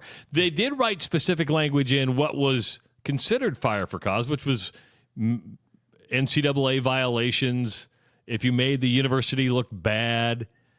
The fact that they offered him $25 million, the fact that they offered him $30 million in a counter means, to me, that's already saying we didn't fire you for cause. You've already hurt your standing right there. You gave away the store. Yes. Yep, completely agree. Which, Ross, you've talked about the money. The fact that they may go, hey, we're going to lawyer up here and try to find a way to fire him with cause would tell me they don't have the $54 million. That could be. That's a lot of money. That's a lot of money. And you got to hire a new coach. You might have to pay him to go away from that university. It's a lot of money, man. I get what you're saying. I'm not a Brian Kelly fan. I'm just not. I wasn't when he was at Cincinnati. I wasn't when he was at Notre Dame. Sure wasn't when he went to LSU because of the fake accent. But I sit here and go, well, if somebody fired me and I was owed $54 million, I'd be like, give me my $54 million. And if you offered me that quickly, half of it, you're going, something's wrong here. You just want to pay me to go away. I'm not going to go away. I didn't want to get fired just because I didn't agree with what you wanted to be done. Remember, Scott Woodward wanted different assistant coaches let go, and he's like, no, I want to make changes here, here, and here. And Woodward was, no, this guy needs to go. Kelly says, I'm not going to do it. Is that fireable for cause? When you don't do, and that could be something, when you don't do something your boss directly tells you to do or asks you to do, is that fireable for cause? I mean, when you were fired from the radio station, you weren't fired for cause. Oh, I was fired for budget. They needed to make up $8 billion in debt, so they fired a guy that made $45,000 a year. I mean, that's what you do. That's how you make that up. Yeah, you don't go after where the real money the is. Math is because mathing. They're leaders. We can eliminate his salary by eliminating 15 of these people. Yeah, exactly. And it's all the same. Somebody here, I want to bring this up because I think this is an important question. Captain Kirk Hawk says, what did he do wrong? What did he do wrong? Well, he lost 4 games to all teams that were ranked in the top 15. He lost at Ole Miss, he lost at Vanderbilt, he lost at Alabama, and he lost at home to Texas A&M. Now, hold on. To be fair, he didn't lose to Alabama. The new coach lost to Alabama. So he lost to Alabama, Ole Miss, and to Vandy. Or to A&M, you mean? Ole Miss, Vandy, and A&M, and then Alabama. The new coach lost 20-9 to Alabama. So what does that tell you, Captain Kirk Hawk? What does that tell me?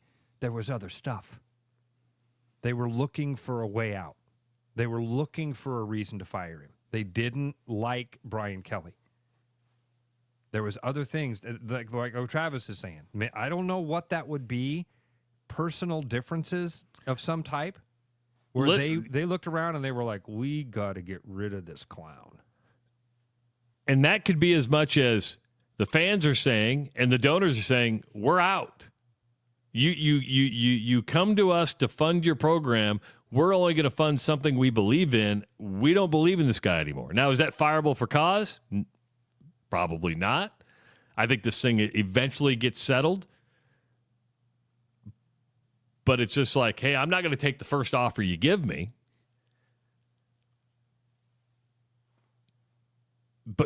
we're going to see more. I mean, Texas A&M ponied up and went ahead and paid Jimbo Fisher his $76 million. Just said, here it is. All right, so the funny thing to me is like when these coaches are like, "Listen, you start putting that language in these contracts, we won't coach anymore." You want to get worse coaches? Remember when Dabo Swinney said, "You guys start paying the players, I'm going to leave." You start paying the players, I don't want to play. I don't want to be in that sport anymore. And guys like me said, "Bullshit." Because he's getting paid way too much money. And look what happened. They started paying the players, and Dabo didn't go anywhere. But you know what's happening to Dabo right now? He's losing. Right. That was what Dabo was trying to say. Don't change this system. We've got it figured out. We got the table that's big enough to pay him underneath it. Don't change that system on me. I can win in this current climate where I can cheat. I'm convinced that was what it was. It's the Tour de France. Who were the winners when the system was rigged? The best riggers. The best riggers. The guys that could cheat the best. And I'm not saying that cheating isn't happening now. It is. There's nefarious actors out there doing stuff we don't know about. And you know how we'll find out who they are? The teams that are undefeated. When they get caught. When they get caught. And that will be the first thing. It's like, what? Guys can't just be good at their jobs? No, they can be. They can be really good at their jobs. In the sea of cheaters, the winner is the best cheater. It's the Tour de France. So when I hear these coaches say things like, "Listen, you can start putting performance metrics in there, but then who's going to coach? Who would want to sign a contract like that?" The answer is you. You, Lane Kiffin. You want to like coaches that, and I don't know. I don't know. I just throw Lane Kiffin out there because he's the most talked about coach right now for the biggest jobs. Right. Oh my gosh, you're gonna make us win games, and if we don't win games, we get fired. Well, who's gonna want to do that? Competitive coaches that want to coach at the highest level and want to make millions of dollars coaching football. That's who. Call Joe Woodley and see if he'd take a job for $7 million a year. But if he loses 4 games in a row, he's gonna lose that job. You know what he's gonna say? When's my plane? I'll pack the family up. And it could be a tiered thing. Like in year number 1, if you lose this many games, in year number 2, by year number 3, 4, 5, we expect you to be fair, here. Trav. Yeah. By year 3 or 4, we expect this.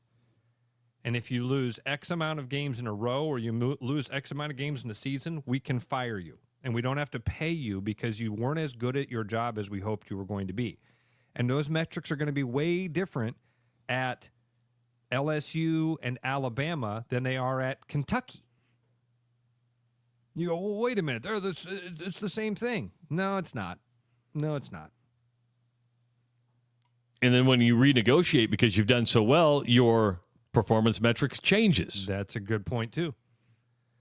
So, yeah. And I don't blame. I think you're right. If you put me in Brian Kelly's situation and you said, "Hey, you're owed $54 million," go, "Okay, all right. But we want to pay you 20. No. Okay, we'll pay you 30. No. Contract says you owe me 54. How do you think this is going to work? Do you think LSU? I don't think LSU is going to be able to maneuver this thing to say, "Hey, we fired him with cause." Either do I, because you've already played your hand. If you've already offered him money, if you've already said, "Hey," all they're saying is they don't want to pay the $54 million. And Brian Kelly holds all the cards right now. And the reason, Ross, what you're saying won't happen is these universities want the highest commodity. So if Lane Kiffin says, and again, we're just using Lane Kiffin as an example, right. You want me? I've got a job. I don't have these restrictions now. If you want me, here are my terms. And they'll go, "Okay, because we just want you so bad." And then you're going to be on the hook for millions of dollars again.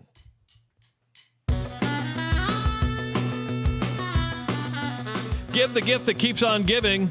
From the Iowa Lottery, say no, no, no in a ho, ho, ho voice to the basic gift giving that The gift that keeps on winning, holiday scratch and Instaplay tickets from the Iowa Lottery.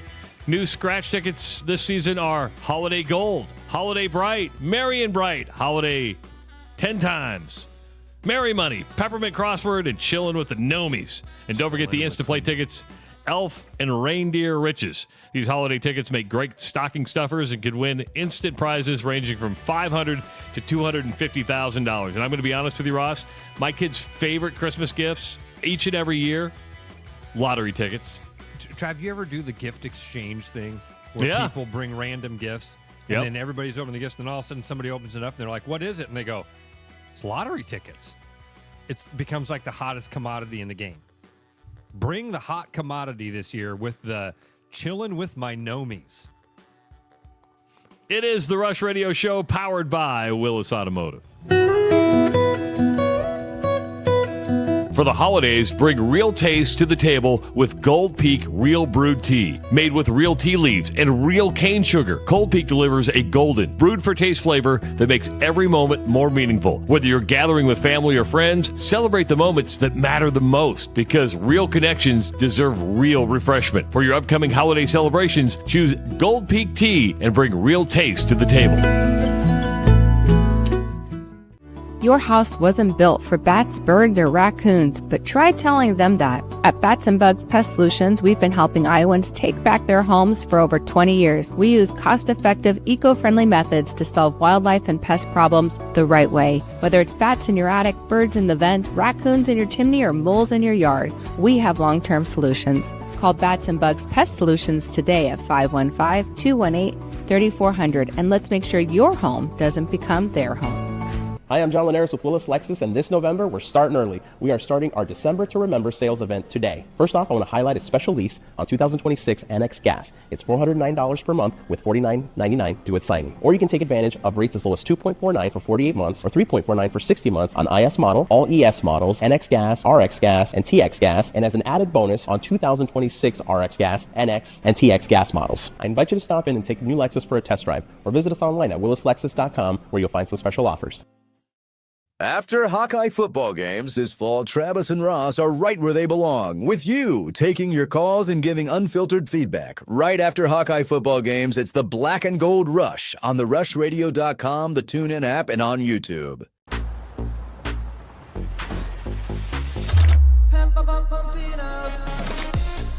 A fuel choice that even rivals can agree on? Now that's worth the hype. Pump it up with Unleaded 88.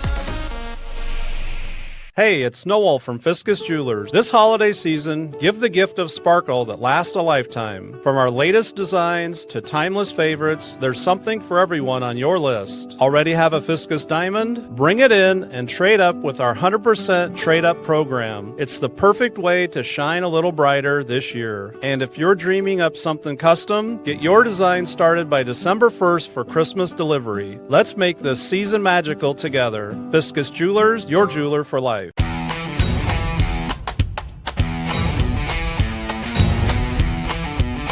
The largest selection of German beer in the world? You'll find it at the Hessen House. From Doppelbocks to Oktoberfest to Hefeweizens and Dunkels, there's no beer and food at the Hessen House. So grab your friends and make it a fun night out. The Hessen House, 4th and Court, Des Moines.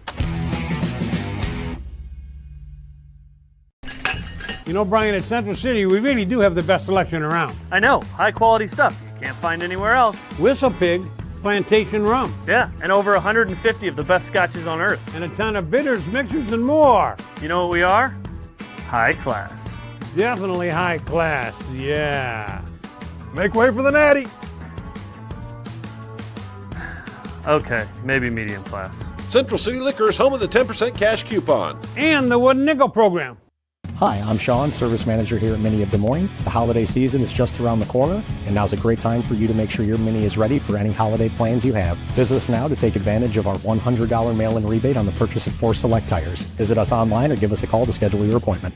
Back like a rash you thought was gone. Travis and Ross aren't contagious, but they are addictive. It's the Rush Radio Show, powered by Willis Automotive. Welcome back to the Rush Radio Show, powered by Willis Automotive. 515-517-2303. Let's go to the phones. It's where Brad is. Brad, welcome to the Rush Radio Show. What's going on?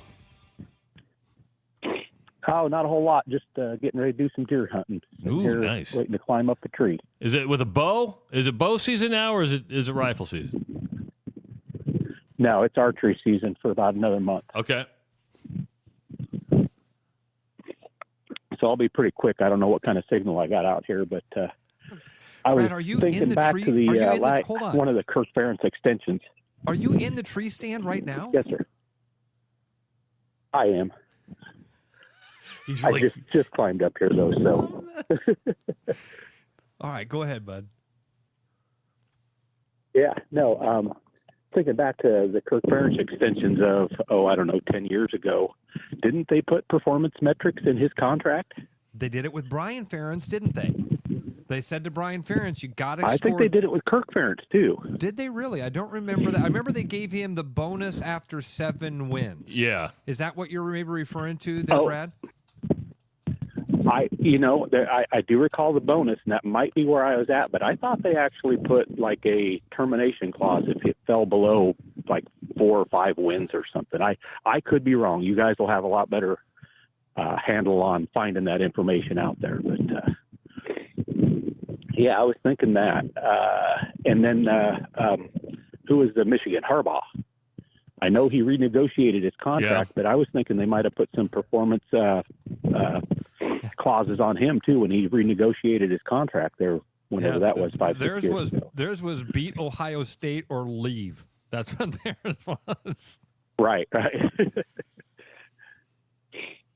Yeah. So I just kind of wanted to weigh in on that. Maybe it's the caliber of coach. I mean, I hate to say Kirk is a lesser caliber of coach, but the coach or the program maybe is where they would hesitate to do that kind of stuff. But here's what AI came up with. And again, this is just a quick search of AI.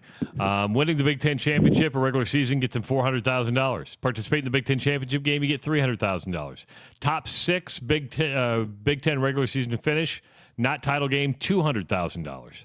Final ranking bonus. These can vary, but recent contracts include bonuses for national polls.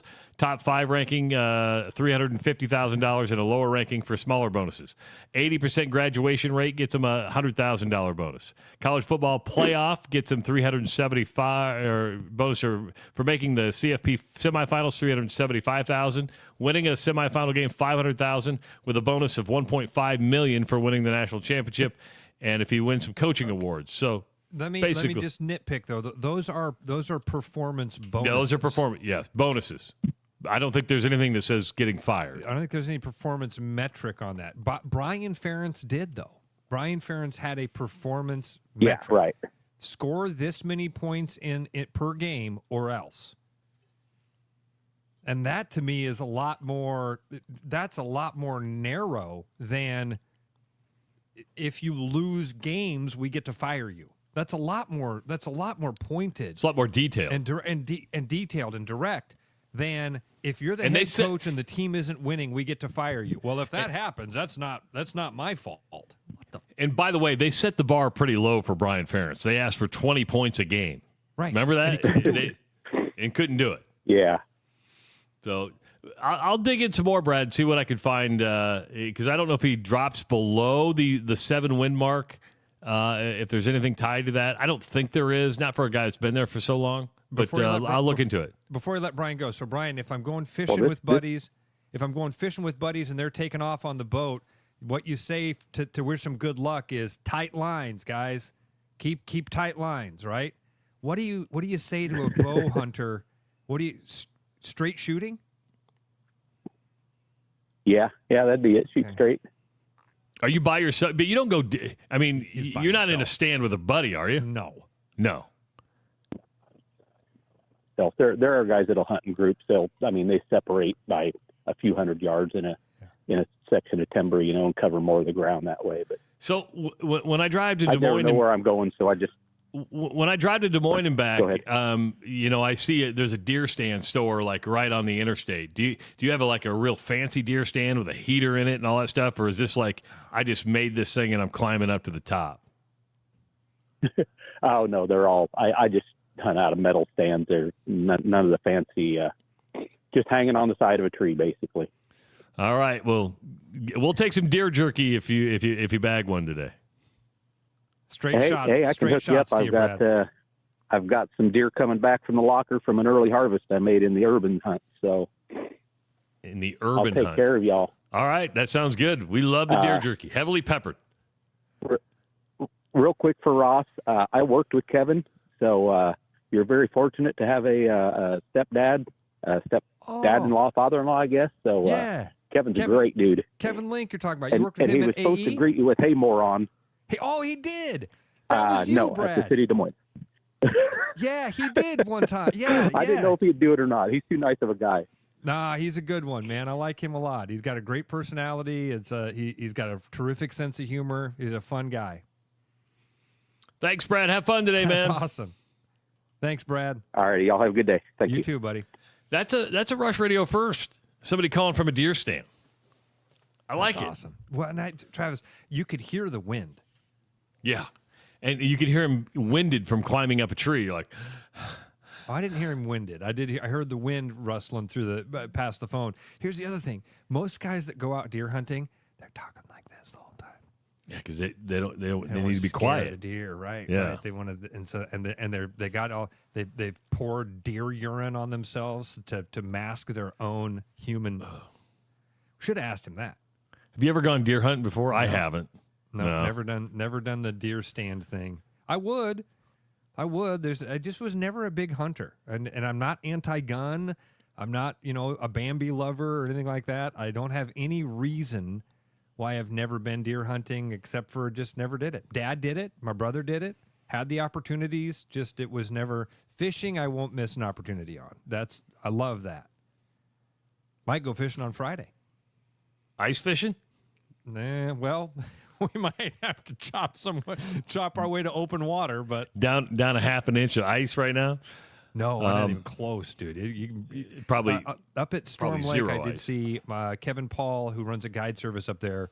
I follow him on social media, and he posted that one of the coves had a little skim of ice on it, but long ways away from being able to get out on it. Ross, there's a new sports movie out. It's called Christy. Sydney Sweeney is in this, and she plays Christy Martin. And the movie had a dismal debut at the theater. One of the worst performances by a movie that had opened up in over 2,000 theaters. Over 2,000 theaters Christy opened up in and only did $1.3 million in revenue over the weekend. So that's $652 per theater is what they got. And a lot of people are saying, it's Sydney Sweeney, it's retribution for her American Eagle ad, or people don't want to go see Sydney Sweeney. Here's the deal. Two things here. How many people even go to a movie theater anymore? When's the last time you were at a movie theater? Been a while. Yeah. And the second part of it is Christy Martin that big of a story to where you want to go see a movie about Christy Martin? I mean, it's a fascinating story, but I don't know if enough people are really familiar with it to go, I want to go watch this. I want to watch it. They probably think it's a boxing movie, not knowing that her boyfriend tried to kill her. I think that the instant I didn't even know about this till you just started talking about it, and I had no idea. I'd never heard of it, and I instantly my first reaction was like, Sydney Sweeney doesn't play Christy Martin, does she? Oh yeah, she put on like 35 pounds. Then I'm down. Then I'm out because Sydney Sweeney. That I remember Christy Martin, and Sydney Sweeney is the kind of the opposite of Christy Martin. Good way to look at it. That guy. So I'm gonna have a really hard time with that. I mean, I never saw Will Smith as Ali either because it was like, well, Will Smith, that's stupid. We're getting a lot of people, a couple of people said, I have no idea who she is. Johnny says, who is Christy Martin? Well, Christy Martin was one of the first famous female boxers. She was promoted by Don King. Yeah, I'd say she was the first famous one. Yeah. Trav, yeah. And she was a hell of a fighter. The problem was she had a psycho husband. I mean, an absolute psycho husband who shot her, literally tried to kill her. And she crawled out of the house having been shot in the back. I mean, it's a fascinating story. Yeah. But I just don't know if it's enough to go, I need to go to a movie theater and drop $13, $14, $15 to watch this when I can just wait for it to come to Netflix or HBO or whatever in just a little bit and watch it on the streaming services. Yeah, dude, I'm interested. Maybe I'll watch the trailer for it. I don't know. I'll just say it doesn't do it for me right away that Sydney Sweeney plays Christy Martin. I do remember her. I remember that story well. I kind of grew up in a boxing house. You know what I mean, Dad? We watched boxing a lot, and so maybe that's why I was familiar with her. Didn't even know this was a thing. And I really am just having a hard time wrapping my brain. I'm looking at a picture right now of Sydney Sweeney as Christy Martin, and it's not, doesn't do it for me in any way. Now, maybe this says a lot about our society. Do you know what the number one movie was last week? No idea, dude. Predator Badlands. So we're rehashing the Predator storyline. Everything's rehashed right now. Everything is rehashed. Everything is a sequel or a remake or a spin-off of everything. I remember that one of the last times I went to the movie theater, seeing all of the preview, everything was a redux. You're like, what the?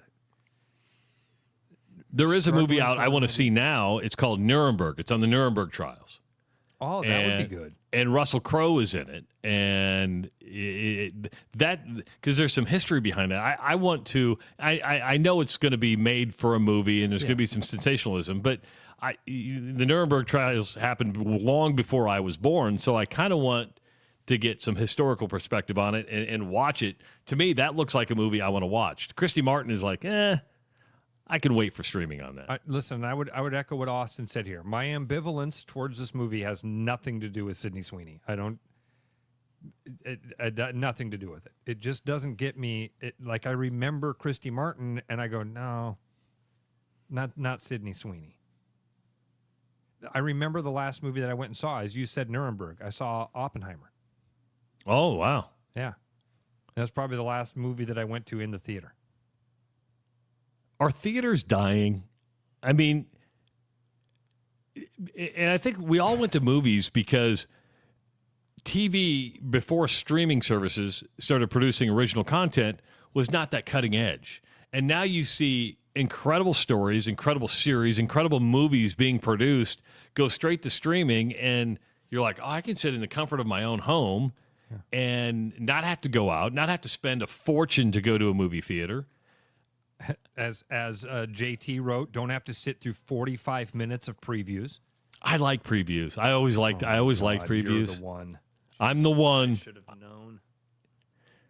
I knew there was something about you I didn't like. I couldn't put my finger on it. I knew there was something. There it is. You just nailed it. That I like previews? I like trailers? I'm joking. I'll be at work someday and I'll just start going down a trailer rabbit hole. Like, go watch this trailer. Watch this trailer. Watch this trailer. Do I want to go to a movie theater? Are movies dying? No. Are movie theaters dying? No. Travis, I think what's happening on a very big scale is that we're all feeling the money crunch, man. I think everybody's entertainment dollars are being stretched thinner and thinner and thinner. Yes, theaters are pricing themselves out of existence. I saw this thing with Quentin Tarantino a couple weeks ago talking about this very thing. He said when we were kids, our mom and dad could take our family of 4 or 5 to a movie, and it might be $25, $30. You could get a $5 ticket for a movie. You could go in and you could get popcorn and pop for a reasonable amount of money. Maybe even if you were, if you didn't sneak in your M&Ms in your pocket, you bought a thing of $4 M&Ms too. Now everything is crazy. And I think I think when we talk about restaurants are seeing a downtick. Everything that is entertainment dollar, everything that is extra expense is getting cut. And it's because we live in this world where everything has to be more expensive every year. Hello, Biscuit. Yeah, we have to raise prices. I think last time I was at a theater, my wife loves popcorn. We love popcorn. Yeah. To get a large popcorn and 2 sodas was like $26.95. Dude, it's $11 for popcorn. Why? Well, because last year it was $9, and inflation. I mean, popcorn and 2 sodas at $26 is like a 5,000% return on product. Yeah. And by the way, and we're all guilty of this thing. Not all of us, but a lot of us are guilty of it. You mentioned your 401k the other day. Well, guess where that 401k money is really is making you money? In places like this. At some business. And your 401k is probably spread across hundreds of businesses. True. They all have to make more money. They got a board of directors. And those board of directors are standing around going, okay, we got to have a 3 to 5% increase in revenue. How do we do that? Well, we raise prices. Because if we just go up a little bit, if we just YouTube TV them, get them in and then raise the money, raise the price. Everybody does it. And then everybody excuses it with the same thing of saying, well, that's just the way the world works. It's a market standard for us to charge $11 for popcorn. Because look, the movie theater down the road, they charge $11.50. We're actually a deal at $11 per popcorn. But Ross, you don't understand. You can go to a movie affordably. All you have to do is go on $5 Tuesday at the noon matinee. Yeah. Who goes to a movie at noon on a Tuesday to get a $5 deal? Nobody, because we're all working. When was the last time you were in a theater that was that you would consider to be not even full or packed, but there were a lot of people there? I can tell you, mine was Top Gun Maverick. That was the last time I was in a movie theater where you walked in and you were like, "Oh man, we got to find some seats." That used to be a common thing. Remember when the ushers used to come down the rows and say, "Hey, folks, can we slide over? We got more people that are coming in. Can everybody?"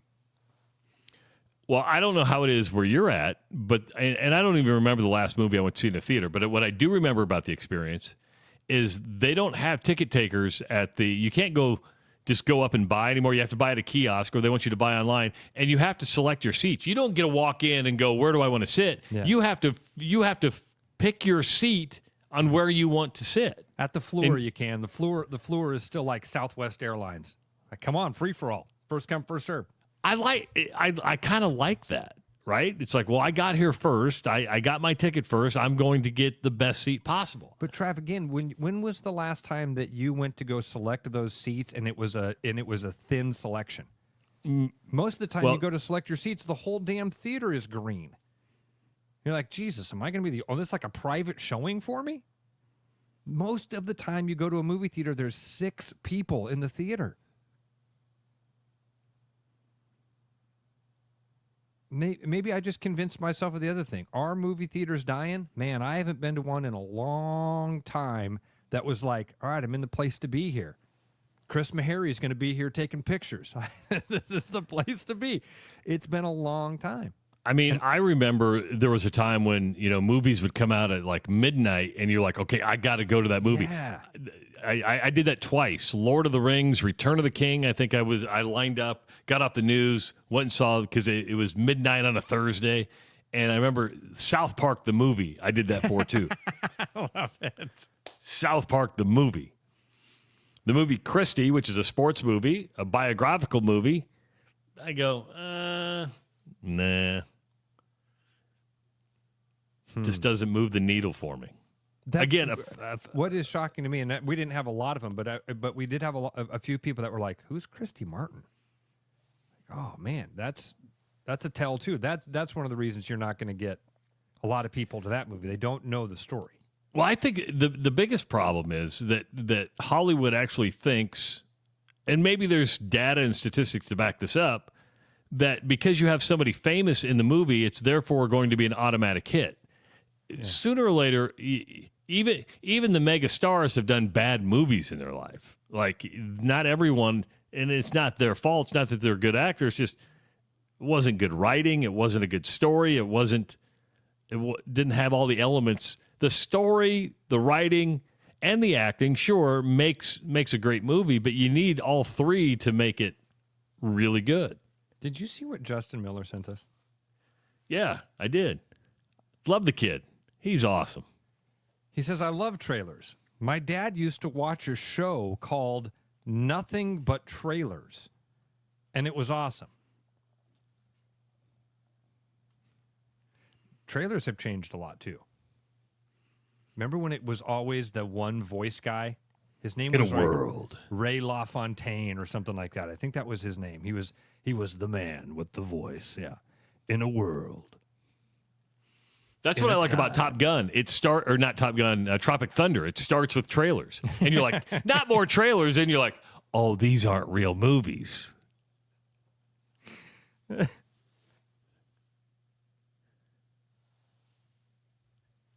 Tug Speedman is it Scorcher? Was it Scorcher?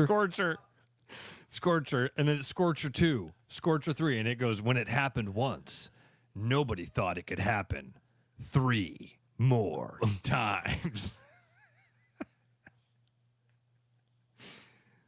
Eli, he already took it off. Never mind. Eli was like, Dad, do I look like you? I was all Ross Peterson. No, he doesn't look like you. Yeah, with the pit thing on, he doesn't. Yeah. And nobody wears a pit sweatshirt. Nobody wears a pit sweatshirt. Oh, Eli wears a pit jacket. I'm sure he got it at like Goodwill or something, right? Yeah, like $10 at Goodwill. Yeah. Goodwill. Let's go shopping at Goodwill. My wife shops at Goodwill all the time. So do my kids. Get some good deals. He has like a Daytona 500 shirt from like 1992. Who won the Daytona 500 in 1992? Alan Kulwicki. Okay, I pulled a name. Good guess. You might. You know what? Hold on. You might actually be right. We're gonna look it up here. Alan Kulwicki dead, by the way. Yes. 1992 Daytona 500. Let's see what happened here in the. Well, that isn't right. Sterling Marlin. Oh. See, I have Davey Allison. Oh, really? Yeah. Okay. Maybe I'm looking. I'm looking at the qualifying results, Trav. I'm so sorry. Okay. Yeah, I'm looking at the qualifying. You're right. Davey Allison. Alan Kulwicki finished 4th. Oh, I was right there. I feel like I did pretty good pulling that name out. I would say you did very well. Dude, the top 5. What names? No better than the 5th. Davey Allison wins it. Morgan Shepherd finishes 2nd. Wow. Jeff Bodine 3rd. Alan Kulwicki 4th. And then number 5, Dick Trickle. Dick Trickle finished 5th. Guy finished 5th. Do you remember that every Monday on SportsCenter they would... Dan Patrick would always say, Dick Trickle finished 32nd. Greatest name ever. All right, folks, thanks for listening today. Thanks for watching. We appreciate your patronage. We're going to be back tomorrow morning at 6 a.m. for another Rush Radio show powered by Willis Automotive. Have a great Tuesday. Bye-bye. I'm loving these wooden nickels, Brian. Yeah, I suppose everyone is catching on. Just spend $20 to get a wooden nickel. It's 25. Collect 10 and add up the savings on your next purchase. Some of these are worth $5. That could be huge. I know, right? That's why you have to spend $20. It's 25. Collect 10. It's like money back to you. Spend 20, you get another wooden nickel. It's 25. Collect 10 and add up the savings. It's huge. Central City Liquors, home of the 10% cash coupon. And the wooden nickel program. It's huge. Hey everybody, Mason Miller, sales manager out here at Mini of Des Moines, and Motortober is in full effect this month. This November, rally on and own the road in an all-new 2026 Mini Countryman. Lease it as low as $379 a month with $4,400 down, or take advantage of the low rates as low as 1.9% for 48 months on select models. For more information, stop by our showroom, say hi to your favorite Mini motoring advisor, or visit us online at miniofdesmoines.com. 'Tis the season to share great taste. Grab a refreshing Coca-Cola and make every moment a celebration. Locally made, nationally loved, Coca-Cola is the real deal when it comes to holiday cheer. Whether you're kicking back after the game or hosting the crew, nothing hits like that crisp, fizzy taste. Make this season yours. Grab an ice-cold Coca-Cola today. After Hawkeye football games this fall, Travis and Ross are right where they belong, with you, taking your calls and giving unfiltered feedback. Right after Hawkeye football games, it's the Black and Gold Rush on the RushRadio.com, the TuneIn app, and on YouTube. Missing a quality home-cooked meal? You know, The kind Mom used to make? Lucky for you, we found her recipe book. Welcome to the High Life. Welcome to the champagne of bars. Every business has priorities, and Priority One Heating and Cooling is no different. As a service provider, we prioritize quality air conditioners and furnaces that will keep your home at your comfort level year-round. As a small business, we prioritize doing things the right way and treating people fairly. As a truly local business, we prioritize our community. As a veteran-owned business, we prioritize duty and commitment. For big business service with local value, trust your home to the place where you are always Priority One. Back to the Rush. Strong opinions, weak filters, and just enough sense to stay on the air. It's the Rush Radio Show, powered by Willis Automotive.